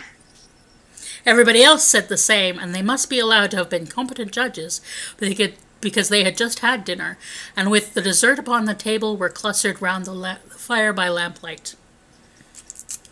Well, I'm very glad to hear it, because I haven't great faith in these young housekeepers. What do you say, Topper?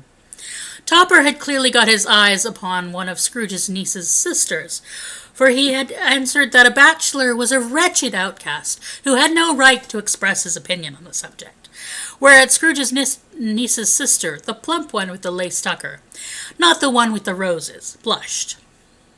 Oh, do go on, Fred. He never finishes what he begins to say. He is such a ridiculous fellow.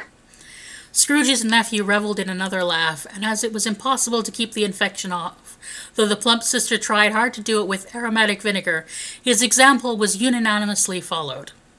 I was only going to say that the consequence of his taking a dislike to us and not making merry with us is, as I think, that he loses some pleasant moments, which could do him no harm. I am sure he loses pleasanter companions than he can find in his own thoughts, either in his mouldy old office or his dusty chambers. I mean to give him the same chance every year, whether he likes it or not, for I pity him. He may rail at Christmas till he dies, but he can't help thinking better of it. I defy him. If he finds me going there in good temper year after year and saying, "Uncle Scrooge, how are you?" if it only puts him in the vein to leave his poor clerk £50, that's something. And I think I shook him yesterday. It was their turn to laugh now at the notion of him shaking Scrooge. But being thoroughly good-natured and not much caring what they laughed at, so they laughed at any rate, and he encouraged them in their merriment, and passed the bottle joyously. After tea they had some music, for they were a musical family, and knew what they were about. When they sung at glee or catch, I can assure you, especially Topper, who could growl away in the bass like a good one, and never swell the large veins in his forehead, or get red in the face over it. Scrooge's niece played well upon the harp, and they played, among other tunes, a simple little air, a mere nothing you might learn to whistle in 2 minutes, which had been familiar to the child who fetched Scrooge from the boarding-house, as he had been reminded by the ghost of Christmas past. When the strain of music sounded, all the things the ghost had shown him came upon his mind. He softened more and more, and thought that if he could have listened to it often, years ago, he might have cultivated the kindness of life for his own happiness, with his own hands, without resorting to the sexton's spade that buried Jacob Marley. But they didn't devote the whole evening to music, and after a while they played at forfeits, for it was good to be children sometimes, and never better than at Christmas. There might have been 20 people there, young and old, but they all played, and so did Scrooge, for wholly forgetting in the interest he had in it which was going on that his voice made no sound in their ears.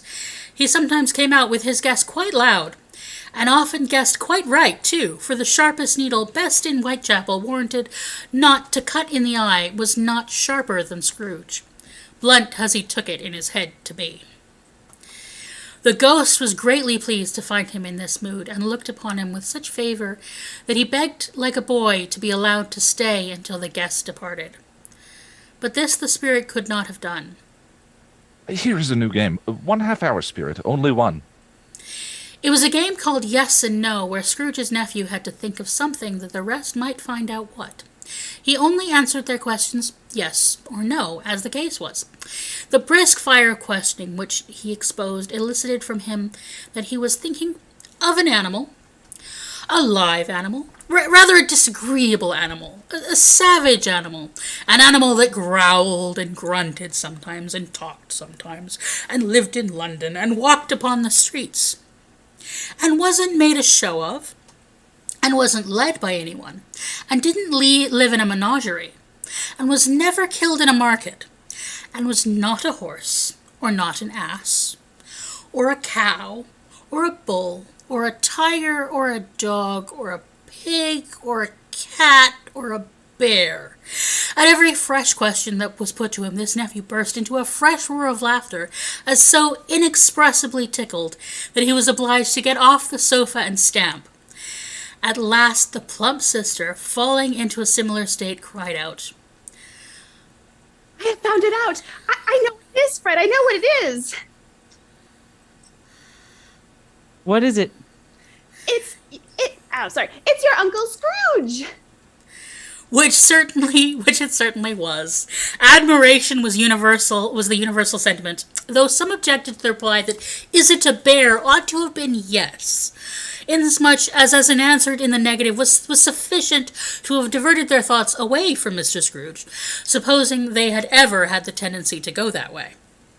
He has given us plenty of merriment, I am sure, and it would be ungrateful not to drink to his health. Here is a glass of mulled wine ready to our hand at the moment. Uncle Scrooge. Well, Uncle Scrooge, A Merry Christmas and a Happy New Year to the old man, wherever he is. He wouldn't take it from me, but he wouldn't take it from me, but may he have it nevertheless. Uncle Scrooge. Uncle Scrooge had imperceptibly become so gay and light of heart that he would have pledged the unconscious company in return, and thanked them in an audible speech, if the ghost had given him time. But the whole scene passed off in the breath of the last words spoken by his nephew, and he and the spirit were again upon their travels. Much they saw and far they went, and many houses they visited, but always with a happy end. The spirits stood beside sick beds, and they were cheerful, on foreign lands, and they were close at home, by struggling men, and they were patient in their greater hope, by poverty, and it was rich, in an almshouse, hospital, and jail, in misery's every refuge, where vain man in his little brief authority had not made fast the door and barred the spirit out, he left his blessing and taught Scrooge his precepts. It was a long night, if it was only a night, but Scrooge had his doubts of this, because the Christmas holidays appeared to be condensed into a space of time they passed together.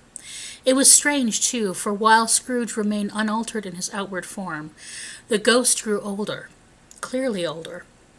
Scrooge had observed the change, but he never spoke of it until they left a children's 12th night party. When looking at the spirit as they stood together in an open place, he noticed that its hair was gray. Are spirits' lives so short? My life upon this globe is very brief. It ends tonight. Tonight? Tonight at midnight. Hark, the time is drawing near. The chimes were ringing the 11:15 at that moment. Forgive me if I'm not justified in what I ask, but I see something strange and not belonging to yourself protruding from your skirts. Is it a foot or a claw? It might be a claw, for the flesh there is upon it. Look here. From the folding of its robes it brought 2 children. Wretched, abject, frightful, hideous, miserable, they knelt down at its feet and clung upon the outside of its garment. Oh, man, look here. Look down here. They were a boy and a girl, yellow, meager, ragged, scowling, wolfish, but prostrate too in their humility. Where graceful youth should have filled their features out, it touched them with its faintest tints. A stale and shriveled hands, like that of age, had pinched and twisted them and pulled them into shreds. Where angels might have sat enthroned, a devil's lurked and glared out menacingly. No change, no degradation, no perversion of humanity in any grade, through all the mysteries of wonderful creation, had monsters half so horrible and dread. Scrooge started back appalled, having them shown to him in this way, and he tried to say they were fine children, but the words choked themselves rather than be party to a lie of such enormous magnitude. Spirit, are they yours? They are man's, and they cling to me, appealing from their fathers. This boy is ignorance, this girl is want. Beware them both, and all of their degree, but most of all beware this boy. For on his brow I see that written which is doom, unless the writing be erased. Deny it, slander those who tell it ye, admit it for your factious purpose, and make it worse, and abide the end. Have they no refuge or resource? Are there no prisons? Are there no workhouses? The bell struck 12. Scrooge looked about him for the ghost and saw it not. As the last stroke ceased to vibrate, he remembered the prediction of old Jacob Marley, and lifted up his eyes, beheld a solemn phantom, draped and hooded, coming, like a mist along the ground, towards him.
That would help.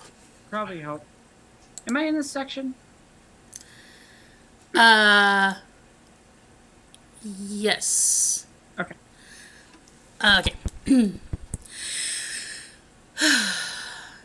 End scene. The phantom slowly, gravely, silently approached. When it came near him, Scrooge bent down upon his knee, for in the very air through which the spirit moved, it seemed to scatter gloom and mystery. It was shrouded in a deep black garment, which concealed its head, its face, its form, and left nothing of it visible save one outstretched hand. For this it would have been difficult to detach its figure from the night and separate it from the darkness by which it was surrounded.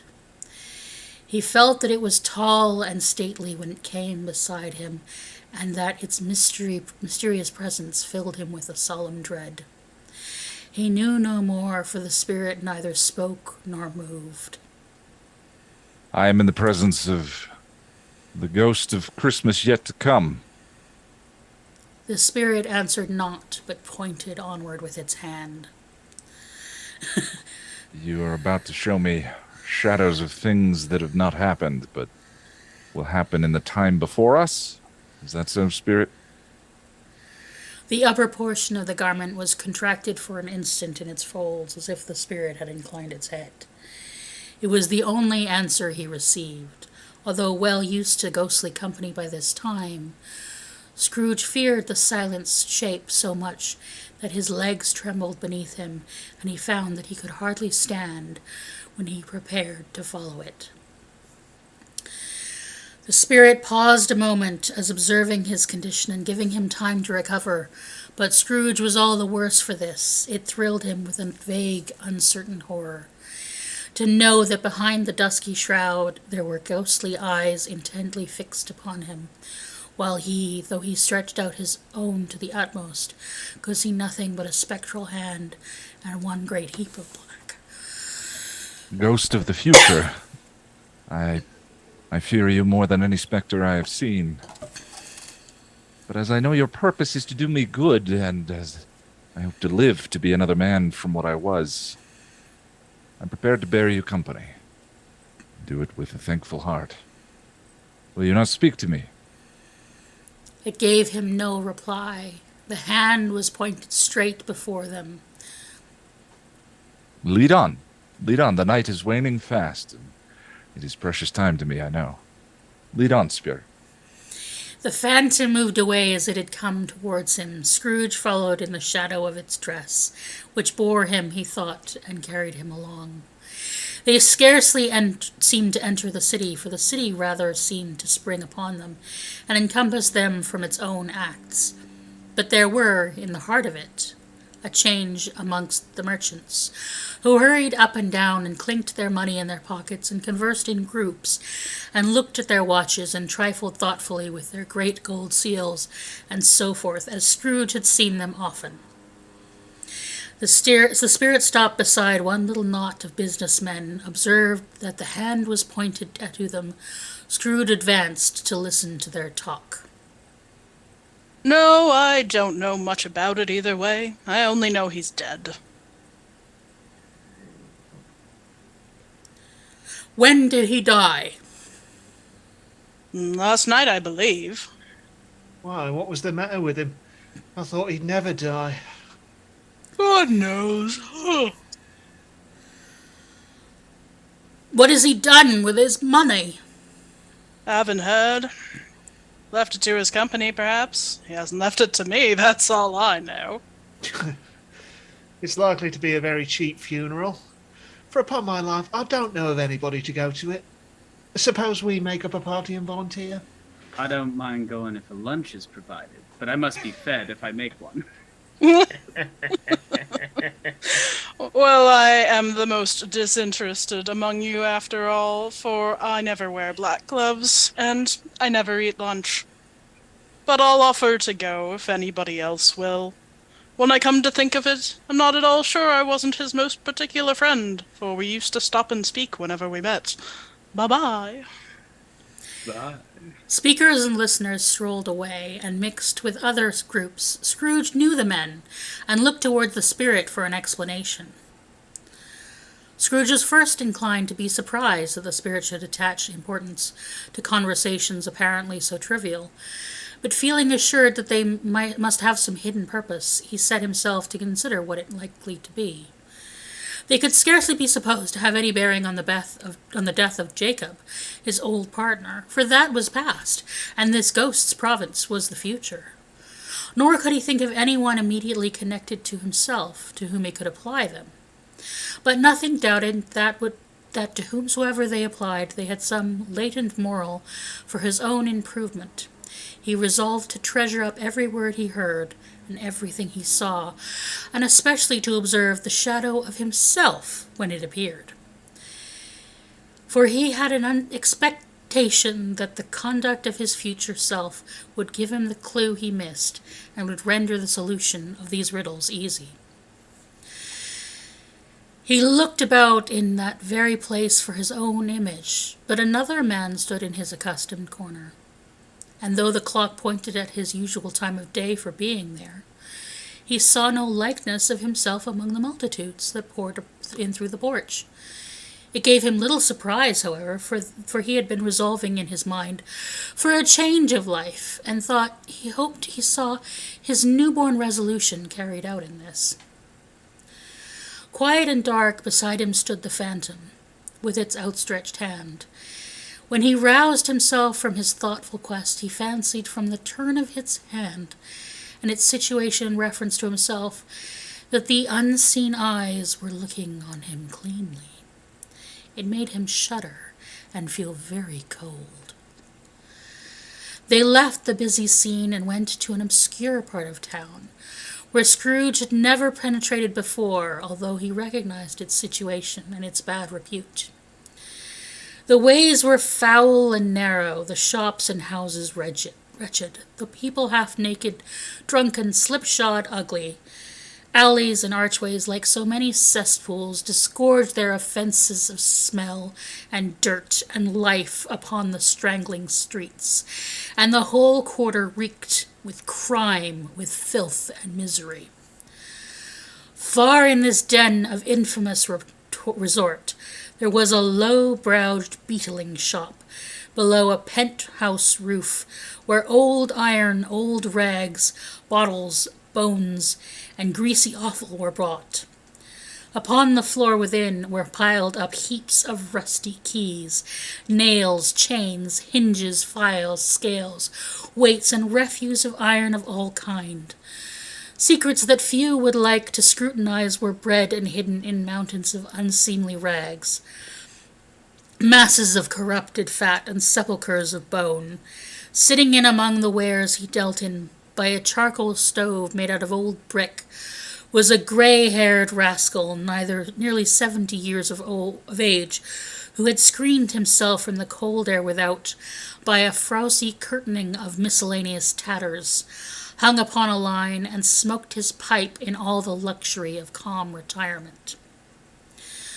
Scrooge and the phantom came up into the presence of this man, just as a woman with a heavy silk bundle slunk into the shop. But she had scarcely entered when another woman, similarly laden, came in too, and she was closely followed by a man in faded black, who was no less startled by the sight of them, and then they had been upon recognition of each other. After a period of short blank astonishment, in which the old man with his pipe had joined them, they all three burst into a laugh. Let the charwoman alone be the first. Let the laundress alone be the second. And let the undertaker's man alone be the third. Look here, old Joe. Here's a chance. If we haven't all three met here without meaning it.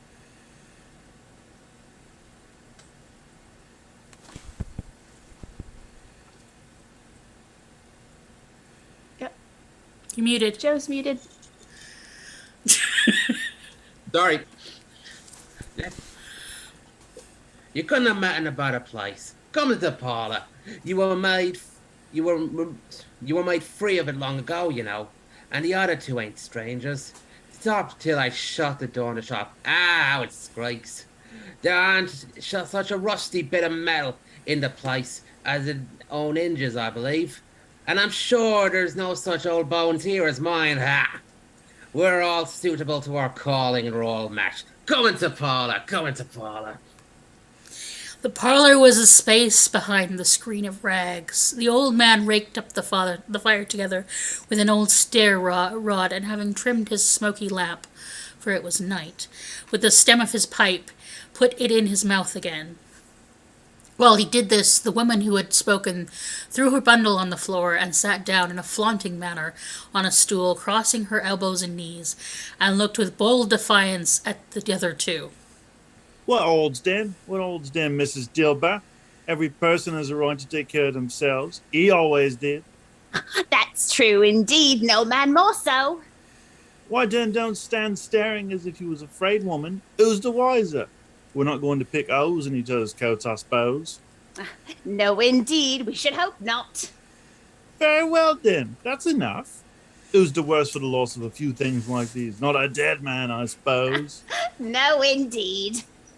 If he wanted to keep him after he was dead, a wicked old screw, why wasn't he natural in his lifetime? If he had been, you'd have had somebody look after him when he was struck with death, instead of laying gasping out his last there alone by himself.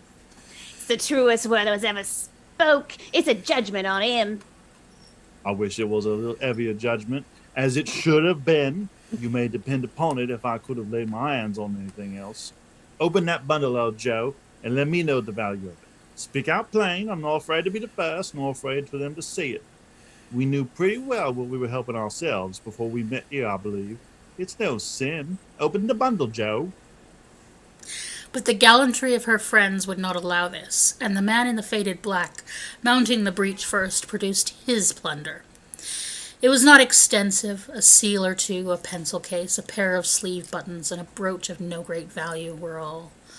They were severally examined and appraised by old Joe, who chalked the sums he was disposed to give for each upon the wall, and added them up into total when he found there was nothing more to come. Your account. That wasn't given not a sixpence. But I was boiled for not doing it. Who's next? Mrs. Dilber was next. Sheets and towels, a little wearing apparel, 2 old-fashioned silver teaspoons, a pair of sugar tongs, and a few boots. Her account was stated on the wall in the same manner. Always give too much to ladies. It's a weakness of mine, and that's the way I ruin myself. That's your account. If you asked me for another penny and made it an open question, I'd repent for being so liberal and knock off half a crown. Now undo my bundle, Joe. Joe went down on his knees for the greater convenience of opening it, and having unfastened a great many knots, dragged out a large and heavy roll of some dank stuff. What do you call this? Bed curtains. Ah, bed curtains. You don't mean you took 'em down, rings and all, with him lying there? Yes, I do. Why not? You were not born to make your fortune. You were born to make your fortune, and you'll certainly do it. I certainly shan't hold my hand. When I can get anything in it by reaching out, for the sake of a man as he was, I promise you, Joe. Don't drop that oil upon the blankets now. It's blankets? Who else's do you think? He isn't likely to take cold without him, I dare say. Hope he didn't die of catching anything, Don't you be afraid of that. I ain't so fond of his company that I'd loiter about him for such things. If he did, you may look through that shirt till your eyes ache, but you won't find a hole in it, nor the threadbare place. It's the best he had, and a fine one, too. They'd have wasted it if it hadn't been for me. What do you call wasting all that? Putting it on him to be buried in, to be sure. Somebody was fool enough to do it, but I took it off again. If calico ain't good enough for such a purpose, it isn't good enough for anything. It's quite as becoming to the body. He can't look uglier than he did in that one. Scrooge listened to this dialogue in horror. as they sat grouped around their spoil. In the scanty light afforded by the old man's lamp, he viewed them with detestation and disgust, which could hardly have been greater, though they had been obscene demons marketing the corpse itself. This is the end of it, you see. He frightened everyone away from him when he was alive to profit us when he was dead. Spirits. I see. I see. The case of this unhappy man might be my own. My life tends that way now. Merciful heavens, what is this? He recoiled in terror, for the scene had changed. Now he almost touched a bare bed, uncurtained bed, on which beneath a ragged sheet there lay something covered up, which, though it was dumb, announced itself in awful language. The room was very dark, too dark to be observed with any accuracy, though Scrooge glanced round it in obeisance to a secret impulse, anxious to know what kind of room it was. A pale light, rising in the outer air, fell straight upon the bed, and upon it, plundered and bereft, unwatched, unwept, uncared for, was the body of this man. Scrooge glanced towards the phantom. Its steady hand was pointed to the head. The cover was so carelessly adjusted that the slightest raising of it, the motion of a finger upon Scrooge's part, would have disclosed the face. He thought of it, felt how easy it would be to do, and longed to do it, but had no more power to withdraw the veil than dismiss the spectre at his side. O cold, rigid death, set upon thine altar here, and dress it with such terrors as thou hast at thy command, for this is thy dominion. But of the loved, revered, and honored head, thou canst not turn one hair to thy dread purpose, or make one feature odious. It is not that the hand is heavy and will fall down when released it. It is not that the heart and pulse are still, but that the hand was open, generous, and true. The heart brave, warm, and tender, and the pulse a man's, a person's. Strike, shadow, strike, and see his good deeds springing from the wound to sow the world with life immortal. No voice pronounced these words in Scrooge's ears, and yet he heard them when he looked upon the bed. He thought, if this man could be raised up now, what would be his foremost thoughts? Avarice, hard dealing, griping cares. They have brought him to a rich end, truly. He lay in the dark, empty house, with not a man, a woman, or a child to say that he was kind to them in this or that, or for the memory of one kind word, I will be kind to him. A cat was tearing at the door, and there was a sound of gnawing rats beneath the hearthstone. What they wanted in the room of death, and why they were so restless and disturbed, Scrooge dared not to think. Spirit, this is a fearful place. In leaving it, I shall not leave its lesson. Trust me. Let us go. Still the ghost pointed an unmoved finger to the head. I understand you, and I would do it if I could, but I have not the power, Spirit. I have not the power. And again it seemed to look upon him. If there is any person in this town who feels emotion caused by this man's death, show that person to me, Spirit. I beseech you. The phantom spread its dark robe before him for a moment, like a wing, and withdrawing it revealed a room by daylight where a mother and her child were.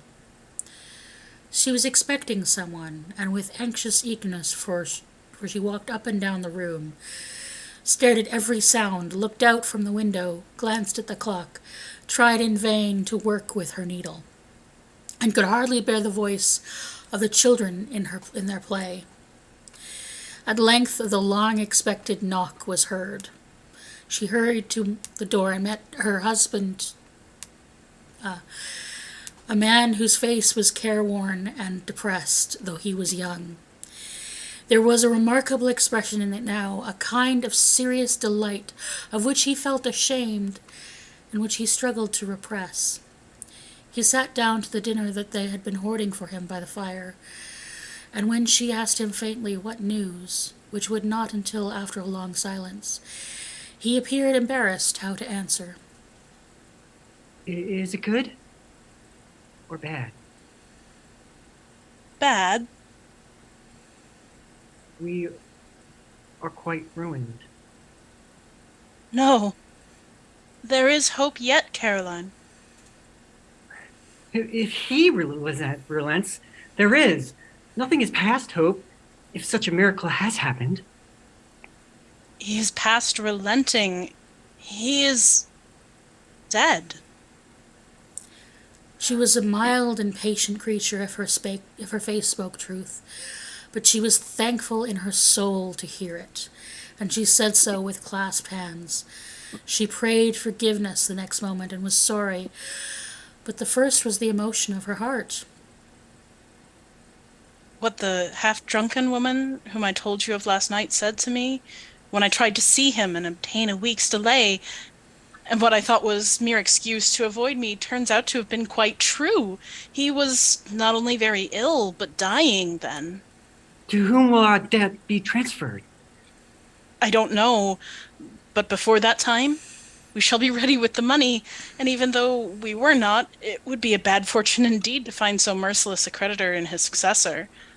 We may sleep tonight with light hearts, Caroline. Yes, soften it as they would, their hearts were lighter. The children's faces, hushed and clustered round to hear what they so little understood, were brighter, and it was a happier house for this man's death. The only emotion that the ghost could show him, caused by the event, was one of pleasure.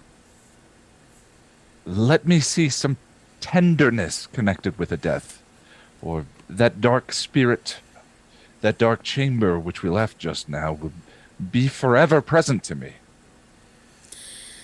The ghost conducted him through several streets familiar to him and at his feet, and they went along. Scrooge looked here and there to find himself, but nowhere was he to be seen. They entered poor Bob Cratchit's house, the dwelling he had visited before, and found the mother and the children seated round the fire. Quiet, very quiet, the noisy little Cratchits were as still as statues in the corner, and sat looking up at Peter, who had a book before him. The mother and her daughters were engaged in sewing, but surely they were very quiet. And he took a child and set him in the midst of them. Where had Scrooge heard those words? Had he not dreamed them? The boy must have read them out, and he and the spirit crossed the threshold. Why did he not go on? The mother laid her work upon the table and put her hand up to her face. The color hurts my eyes. The color? Ah, poor Tiny Tim. They're better now again. It makes them weak by candlelight, and I wouldn't show weak eyes to your father when he comes home for the world. It must be near his time.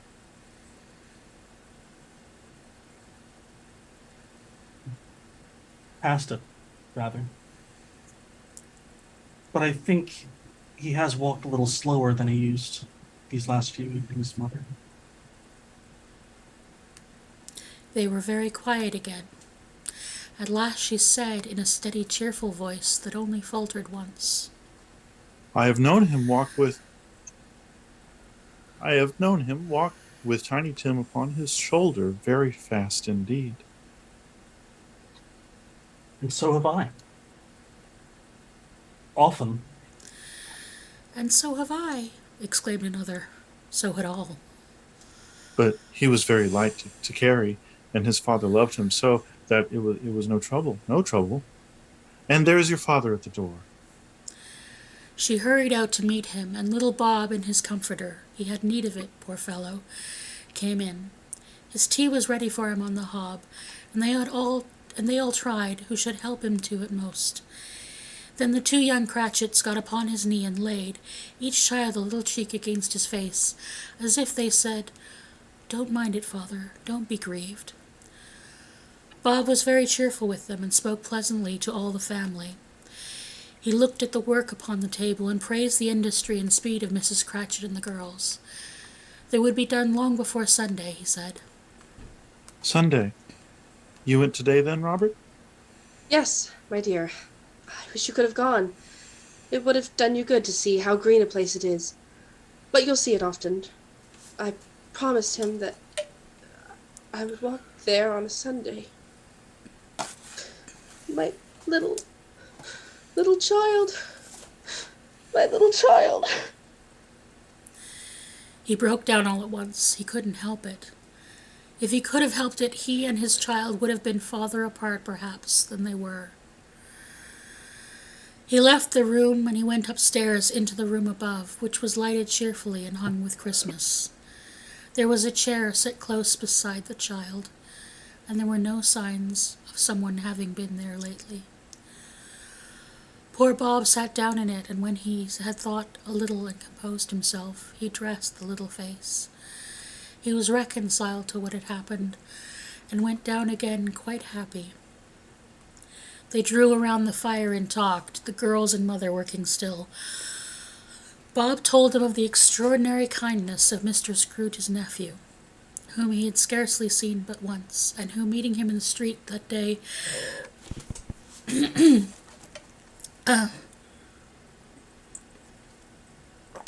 and seeing that he looked just a little down, Bob had inquired what had happened to distress him. On which, for he is the pleasantest spoken gentleman you ever heard, I told him, "I'm heartily sorry for it, Mr. Cratchit," he said, "and heartily sorry for you and your good wife. By the by, however he knew that, I don't know." Knew what, my dear? Why, that you were a good wife. Everybody knows that. Very well observed, my boy. I hope they do. Heartily sorry, he said, for your good wife. If I can be of service to you in any way, he said, giving me his card, that's where I live. Pray come to me. Now, it wasn't for the sake of anything that he might be able to do for us, so much as for his kind way, that this was quite delightful. It really seemed as if he had known our Tiny Tim, and felt with us. I'm sure he's a good soul. You would be sure of it, my dear, if you saw and spoke to him. I shouldn't be at all surprised, mark what I say, if he got Peter a better situation. Only hear that, Peter. And then Peter will be keeping company with someone and setting up for himself. Get along with you. It's just as likely as not. One of these days, though, there's plenty of time for that, my dear. But however and whenever we part from one another, I'm sure we shall none of us forget poor Tiny Tim. Shall we? Father. Or this first parting that there was among us? Never, Father. And I know, my dears, that when we recollect how patient and how mild he was, although he was a little child, we shall not quarrel easily amongst ourselves, and forget poor Tiny Tim in doing it. No. Never, Father. I'm very happy. I'm very happy. Mrs. Cratchit kissed him, and his daughters kissed him, and the two young Cratchit kissed him, and Peter and himself shook hands. The spirit of Tiny Tim, the childish essence, was from God. Spectre, something informs me that our parting moment is at hand. I know it, but I know not how. Tell me, what man was that we saw lying in bed, dead? The ghost of Christmas yet to come conveyed him, as before, Though at a different time, he thought, indeed, there seemed no order in these later visions, save that they were in the future, into the resorts of businessmen, but showed him not himself. Indeed, the spirit did not say anything, but went straight as to the end of just now desired, until besought by Scrooge to tarry for a moment. This court through which we hurry now is where my place of occupation is, and has been for a length of time. I see the house. Let me behold what I shall be in days to come. The spirit stopped. The hand was pointed elsewhere. The house is yonder. Why do you point away? The inexorable finger underwent no change. Scrooge hastened to the window of his office and looked in. It was an office still, but not his. The furniture was not the same, and the figure in the chair was not himself. The phantom pointed as before. He joined it once again, and wondering why and whither he had gone, accompanied it until they reached an iron gate. He paused to look round before entering. A churchyard. Here, then, the wretched man whose name he had now to learn lay underneath the ground. It was a worthy place, walled in by houses, overrun by grass and weeds, the growth of vegetation's death, not life, choked up with too much burying, fat with repleted appetite. A worthy place. The spirit stood among the graves and pointed down to one. He advanced towards it, trembling. The phantom was exactly as it had been, but he dreaded that he saw a new meaning in its solemn shape. Before I draw nearer to that stone to which you point, answer me one question. Are these the shadows of the things that will be? Or are they shadows of things that may be only? Still the ghost pointed downward to the grave by which it stood.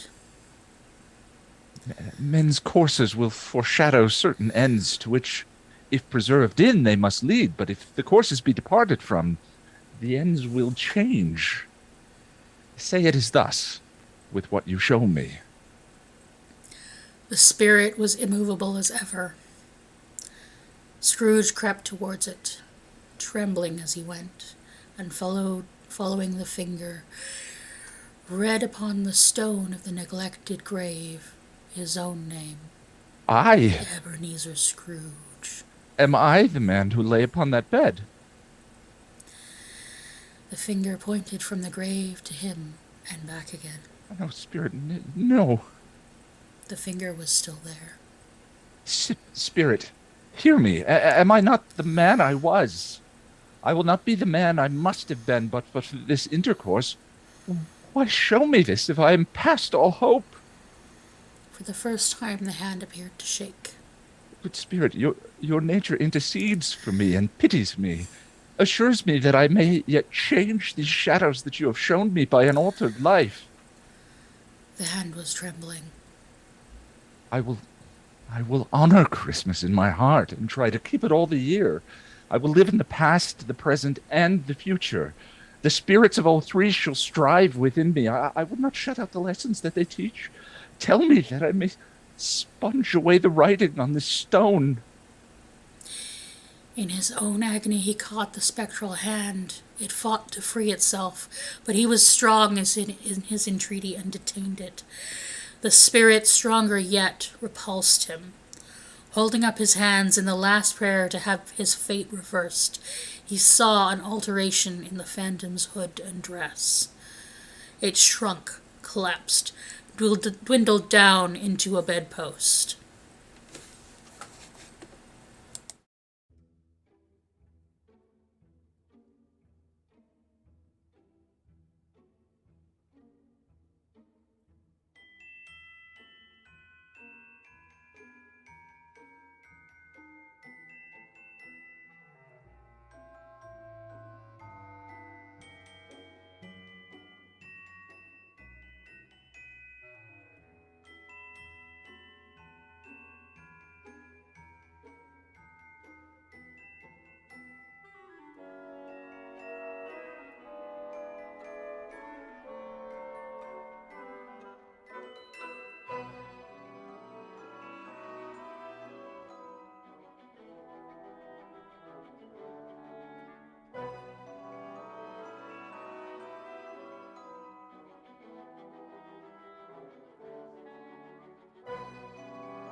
Yes, and the bedpost was his own. The bed was his own. The room was his own. Best and happiest of all, the time before him was his own to make. Best of all, the time before him was his own to make amends in. I will live in the past, the present, and the future. The spirits of all three shall strive within me. Oh, Jacob Marley, heaven and the Christmas time be praised for this. I say it on my knees, old Jacob. On my knees. He was so fluttered and so glowing with good intentions that his broken voice could scarcely answer to his call. He had been sobbing violently with his conflict with the spirit, and his face was wet with tears. They are not torn down. They are not torn down, rings and all. They are here. I am here. The shadows of the things that would have been may be dispelled. They will be. I know they will be. His hands were busy with his garments all this time, turning them inside out, putting them on upside down, tearing them, mislaying them, making them party to every kind of extravagance. I don't know what to do. I'm as light as a feather. I'm as happy as an angel. I'm as merry as a schoolboy. I'm as giddy as a drunken man. A Merry Christmas to everybody. A Happy New Year to all the world. Hello, here. Whoop. Hello. He had frisked into the sitting room and was now standing there perfectly winded. There's the saucepan that the gruel was in. There's the door by which the ghost of Jacob Marley entered. There's the corner where the ghost of Christmas present sat. There's the window I saw the wandering spirits. It's all right. It's all true. It all happened. Really, for a man who had been out of practice for so many years, it was a splendid laugh. A most illustrious laugh. The father of a long line of brilliant laughs. I don't know what day of the month it is. I don't know how long I've been among the spirits. I don't know anything. I'm quite a baby. Never mind. I don't care. I'd rather be a baby. Hello! Oh, hello here. He was checking in his transports by the churches ringing. He was checked in his transports by the churches ringing out the lustiest peal he had ever heard. Clash, bang, hammer, ding dong, bell, bell, ding dong, hammer, clash, clash. Oh, glorious, glorious! Running to the window, he opened it and put out his head. No fog, no mist. Clear, bright, jovial, stirring, cold, cold piping from the blood to dance to. Golden sunlight, heavenly sky, sweet fresh air, merry bells. Oh, glorious, glorious! What's today? Scrooge cried, calling to a down boy in his Sunday clothes. What's today, my fine fellow? Today? Why, Christmas Day. It's Christmas Day? I haven't missed it. The spirits have done it all in one night. They can do anything they like. Of course they can. Of course they can. Hello, my fine fellow. Hello? Do you know the poulterers in the next street, but one at the corner? I should hope I did. An intelligent boy. A remarkable boy. Do you know whether they've sold the prize turkey that was hanging up there? Not the little prize turkey, the big one. What, the one as big as me? Oh, delightful boy. It's a pleasure to talk to him. Yes, my buck. It's hanging there now. Is it? Go and buy it. Walker? No. I am in earnest. Go and buy it. Tell him to bring it here, and I may give them the direction from which to take it. Come back with the man, and I'll give you a shilling. Come back with him in less than 5 minutes, and I'll give you half a crown. The boy was off like a shot. He must have had a steady hand at trigger who could have got a shot off half so fast. I'll send it to Bob Cratchit's. He shan't know who sends it. Twice the size of Tiny Tim. The hand in which he wrote the address was not a steady one, but write it he did, and somehow, and went downstairs to open the street door, ready for the coming of the poulterer's man. As he stood there waiting for his arrival, the knocker caught his eye. I shall love it as long as I live. I scarcely ever looked at it before. What an honest expression it has in its face. It's a wonderful knocker. Here's the turkey. Hello, whoop! How are you? Merry Christmas. It was a turkey. He never could have stood upon its legs, that bird. It would have snapped him short off in a minute, like sticks of sealing wax. Why is it... It's impossible to carry that to Camden Town. You must have a cab. The chuckle with which he said this, and the chuckle with which he paid for the turkey, and the chuckle with which he paid for the cab, and the chuckle with which he recompensed the boy, were only to be exceeded by the chuckle with which he sat down breathless in his chair again, and chuckled till he cried. He dressed himself all his best, and at last got out into the streets. The people were by this time pouring forth as he had seen them with the ghost of Christmas present. And walking with his hands before him, Scrooge regarded every one with a delighted smile. He looked so irresistibly pleasant, in a word, that for 3 or 4 good-humoured fellows saying, "Good morning, sir, a Merry Christmas to you," and Scrooge said often afterwards that all of the blithe sounds he had ever heard, those were the blithiest in his ears. He had not gone far when, coming on towards him, he beheld the portly gentleman who had walked into his counting-house the day before and said, "Scrooge and Marley's, I believe," and it sent a pang across his heart, how this old gentleman would look upon him when they met, but he knew what path lay straight before him, and he took it. My dear sir, how do you do? I hope you succeeded yesterday. It was very kind of you. Merry Christmas to you, sir. Mr. Scrooge. Yes, that is my name, and I fear it may not be pleasant to you. Allow me to ask your pardon, and will you have the goodness? Oh, bless me! My dear Scrooge, are you serious? If you please, not a farthing less. Great many back payments are included in it, I assure you. Will you do me the favor? My dear sir, I don't know what to say to such munificence. Don't say anything, please. Come and see me. Will you come and see me? I will. Thank you. I am much obliged to you. I thank you 50 times. Bless you.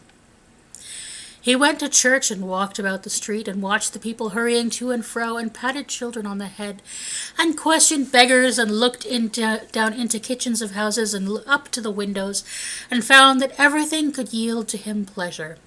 He had never dreamed that any walk, that anything, could give him so much happiness. In the afternoon he turned his steps towards his nephew's house. He passed the door a dozen times before he had the courage to go up and knock, but he made the dash and he did it. Is your master at home, my dear? Why, yes, sir. Where is he, my love? He's in the dining room along with the mistress. I'll show you upstairs, if you please. Thank you. He knows my name. I'll go in here, my dear. He turned it gently and sliding his face in round the door, they were looking at the table, which was spread out in great array, for these young housekeepers are always nervous on such points, and like to see that everything is right. Fred! Dear heart alive, how his niece by marriage startled. Scrooge had forgotten for the moment about her sitting in the corner with the footstool, or he wouldn't have done it on any account. Why, bless my soul, who's that? It's I, your Uncle Scrooge. I have come to dinner. Will you let me in, Fred? Let him in. It's a mercy he didn't shake his arm off. He was at home in 5 minutes. Nothing could be heartier. His niece looked just the same. So did Topper when he came. So did the plump sister when she came. So did everyone when they came. Wonderful party, wonderful games, wonderful unanimity, wonderful happiness. But he was early in the office the next morning. Oh, he was early there. If only he could be there first and catch Bob Cratchit coming late. That was the thing he had set his heart upon. And he did it. Yes, he did. The clock struck 9. No Bob. A quarter past. No Bob. He was a full 18 minutes and a half behind his time. Scrooge sat with his door wide open that he might see him come into the tank. His hat was off before he had opened the door, his comforter too. He was on his stool in a jiffy, driving away his pen as if he were trying to overtake 9 o'clock. Hello! What do you mean coming in here at this time of day? I'm very sorry, sir. I am behind my time. Oh, you are? Yes, I think you are. Step this way, sir. If you please. It's only once a year, sir. It shall not be repeated. I was making rather merry yesterday, sir. Tell you what, my friend. I'm not going to stand this sort of thing any longer. And therefore, I'm about to raise your salary. Bob trembled and he got a little nearer to the ruler.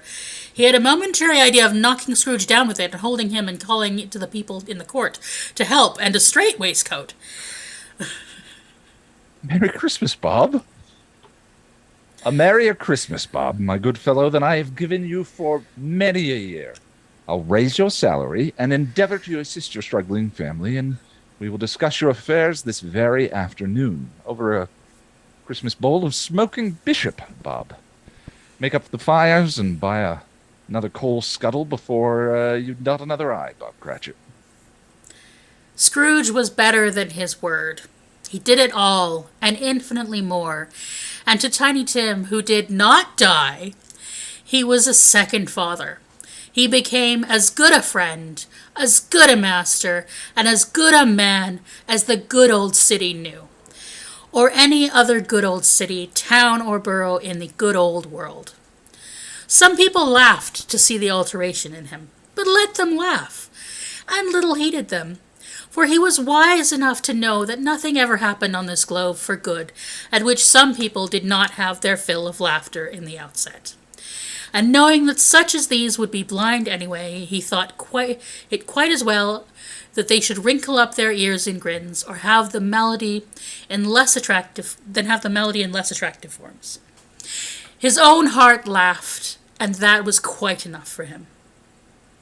He had no further intercourse with spirits, but lived upon the total abstinence principle ever afterwards, and it was always said of him that he knew how to keep Christmas well, if any man alive possessed the knowledge. May this truly be said of all of us, and all of us, and so, as Tiny Tim observed, God bless us, everyone. Or gods, or benevolent spirits of whatever. There we are, folks. That is... Yay! Woo! Well We done. did it! Yay! Oh, well done, Sarah. That was a lot. That was a lot. Thank you, Sarah, did for great. organizing this, and thank you for doing this, Sarah. Yes. You are wonderful Yeah. and Shout out to our amazing. brilliant narrator. Yeah, Sarah. Round of applause. Round of applause. Fantastic. Drink water. Drink all the water. Yes, drink all the water. Drink some smoking I- bishop. I used to Have a nice bowl of streams smoking ages bishop. ago where I'd read Looks very like tasty. older, books that are free from copyright, and after you're like 3 or 4 hours in, you need some water. Well, the first quarantine summer, I read Pride and Prejudice on Facebook Live, chapter by chapter. It was really good for getting, the comfortable speaking in front of camera. Yeah, camera presence. Yeah. Yeah. Thanks Also, for I joining thought- us, Godzilla. Yes, shout out to everybody in the So starstruck. That was Oh, Oh, is I didn't even Godzilla notice. here? Oh, I have Hey. to turn my camera off and then start doing a New York accent. for context, All over my again. voice, New parts. I voiced Godzilla 98 in David's video. Beautiful. And we gave him like Nice. a, hey, I'm walking here kind of Hey, New York kind of 98 Godzilla. York. What other accent would you give him? Well, obviously, a Cockney accent to play the boy. Yeah, or as Josh does, a Louisiana Creole accent. Prepared for that. These cattle says I'm gonna go down to the river. I'm gonna go down to the bayou and do some gator wrestling. I Yeah, can say somebody's asking just- about the smoking bishop thing. Somebody want to put that in chat? Oh yeah, I got you. Yeah. Just from doing this for a very little bit for playing the boy, the guys who do the Muppets must have the strongest arms in the world. Because good lord, Oh yeah. Oh yeah. Oh yeah. It's a lot. Much Yeah. pure shoulder stuff. Yeah. Thank you very much. I saw a couple people. I missed them, but I saw some super chats going by. Yeah. Do you folks want me to give I that did to too. charity? Oh, hey, Delilah. We're Hey there, YouTubers. We Delilah. are charity. Keep it for yourself. Consider it a Christmas gift from the crew. And Oh, well earned. that's very kind. Can we also give a hand to Scrooge? Yes. Yes, great. well played. So great. Lila said you did great. Y'all all did amazing. oh, another puppet. Yeah, if you don't watch the Anarchy Funhouse, which is Adam and Delilah's show, you Yes. should do that because it's Do it. Quite good. amazing. Yeah. So good. Thank you. To watch. Oh. I'm gonna sub now. Oh. Yeah. People haven't figured out. Video essays are mostly done by really theatrical queers. Say. Yep. Oh, or even Highly those who aren't. unknown. At least somebody's at least neurodivergent or something. None of us are default settings. Who else is going to like focus for Us, 3 hours queer on and some neurodivergent, topic perish and the no plot. one else cares about? Until they do a video, then everyone cares about it. Or you do a video and still nobody cares. Hi. Hello.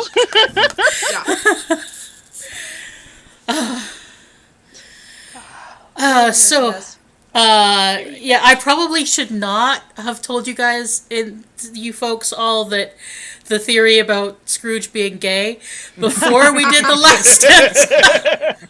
I mean, I already knew. heard. I already knew. We didn't know. Thank you, Yam. Hey, And I feel like we would have picked up on it. We didn't know. Jacob Marley. They did a whole SNL sketch about Scrooge being gay. It's kind of always been a thing within the cultural conscious idea of this, but it Oh, we is got another like super chat from Yomp44. Thank you. Thank you. bachelor Thank thing, you. and considering like when it was made and when it's set and all that stuff. Like there's, it reads very gay and not just from a contemporary lens. Well, apparently at the time it was very common to have homosocial relationships, even if they weren't actually sexual. Yes, there was that type of thing. But also, nobody but knows as an what ace goes. person, But it's he was okay. very attached to his dick. God. Oh my God. Like Lawrence of Arabia was homo romantic asexual, quite famously. Also, can I say something else too that resonated with me real quick? That while we were reading this, just because of random crap that happened to me on Twitter today, because a certain Queen of Turf Island tweeted about me, but something that was said by Fred in this just had me think about Support us and what- Jesse. Oh, Yes. don't worry about that. Don't care about that. But I just wanted to point this out because it just made me think of this. Fred says about Scrooge, he's a comical old fellow, that's the truth, and not so pleasant as he might be. However, his offences carry their own punishment. His wealth is of no use to him. He don't do any good with it. He don't make himself comfortable with it. He hasn't the satisfaction of thinking that he ever is going to benefit us with it. I am sorry for him, who suffers by his ill whims, himself always. Here he takes it into his head to dislike us, and he won't come and dine with us. What's the consequence? I think he loses a very good dinner. And I will say that doing this with all of you was a very, very fine dinner indeed. And we have each other, and that's something that many people who spread hate don't have. So. See, who else could I cast as Fred than Jesse? No. I honestly, I was worried when she wasn't getting back to me. I'm like, oh no. Bobby Boy, thank you. We have a couple of people in the chat asking for cast shout-outs for everyone. Oh, yes. Everybody, I don't know what order we should go in, but everybody please plug your patron, plug your channel. Zoom meeting order. This is like when we take a bow. Are we in the same order? But instead it's like subscribe to Sarah, YouTube. call it out. Yeah, Sarah, why don't you just call help. Okay. Okay. Curtain call. Okay. Scrooge, you want to go first? I'm youtube.com/passion of the nerd. I make videos about Buffy the Vampire Slayer. He makes fabulous, beautiful philosophical guides that you need in your life to remind you to go and get the rock every so often. Seriously, Ian is the one who got me into doing this and gave me so much help when I was figuring it out and dealt with all of my, oh God, nobody wants to hear what I have to say. It was the patron hangouts that he does where first people were actually listening to me and I was like, oh shit, people might actually be interested in what I have to say. So he's far too modest to actually promote himself properly, so I will do it for him. Thank you. And also he managed to get the most amazing woman to marry him.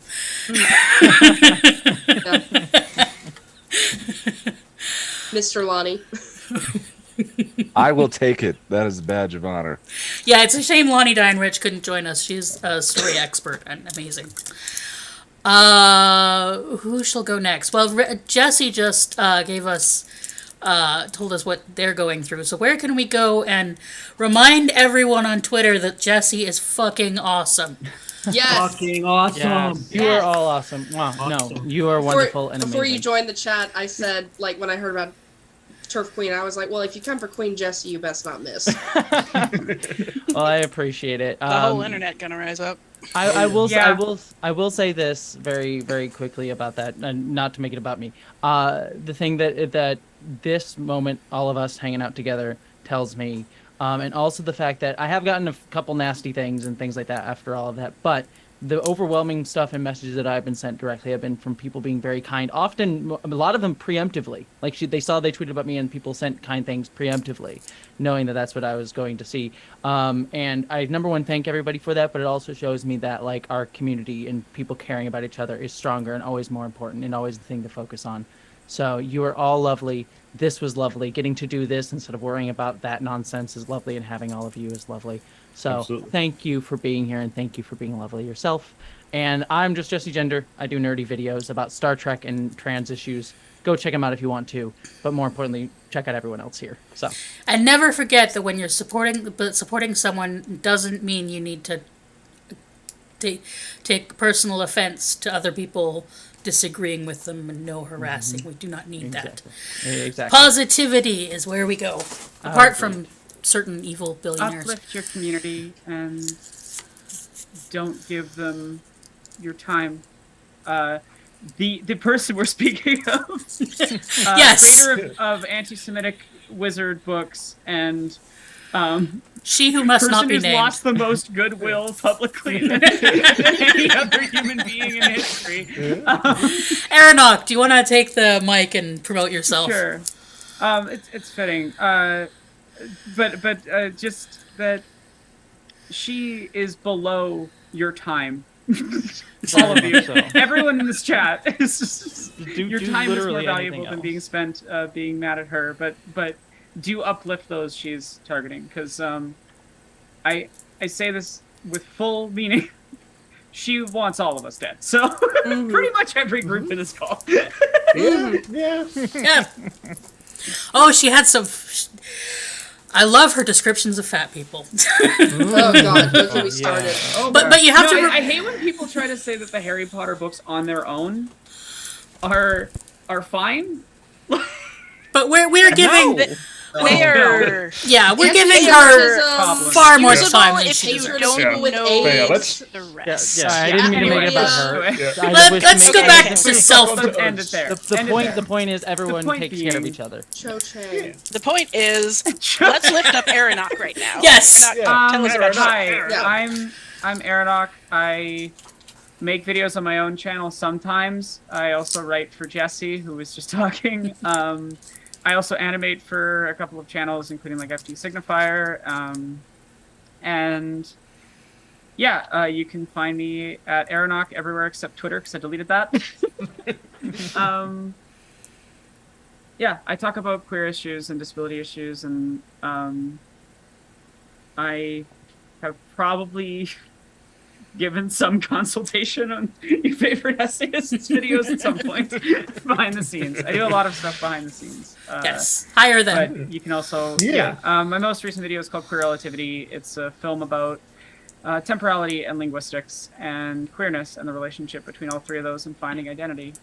It's And it absolutely kicks brilliant. ass. It's It's, a beautiful- so it's good. Absolutely Made- brilliant. You made Star Gorgeous. Trek Nemesis better, and that's a feat. So hell yeah. Yeah. Let me go back and rewatch Watchmen. That's like a 3-hour movie. Thank you, Elizabeth. What's funny is I hate the movie. I hate watching yeah. the movie. Yes. I was talking mostly about the graphic novel. I think I grabbed one scene from the film, which I just want to say TV Skyen is the best performance of Dr. Manhattan. It's better than the film. It's better than the animated graphic novel.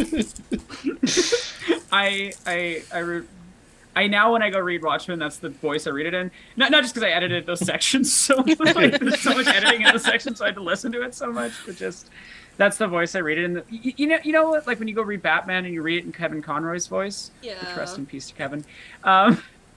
Yeah. No, that's.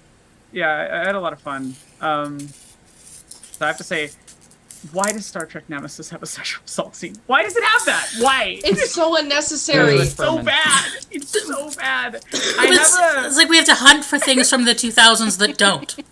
From like 90s to, yeah. I'm releasing a short video for this month, like just a little mini, smaller essay, well, small for me, likewise, about Highlander and a queer reading of that, and I have a little rant in there about cis men and like it's actually not necessary to put assault on screen to make a point about it. Like you don't have to do that.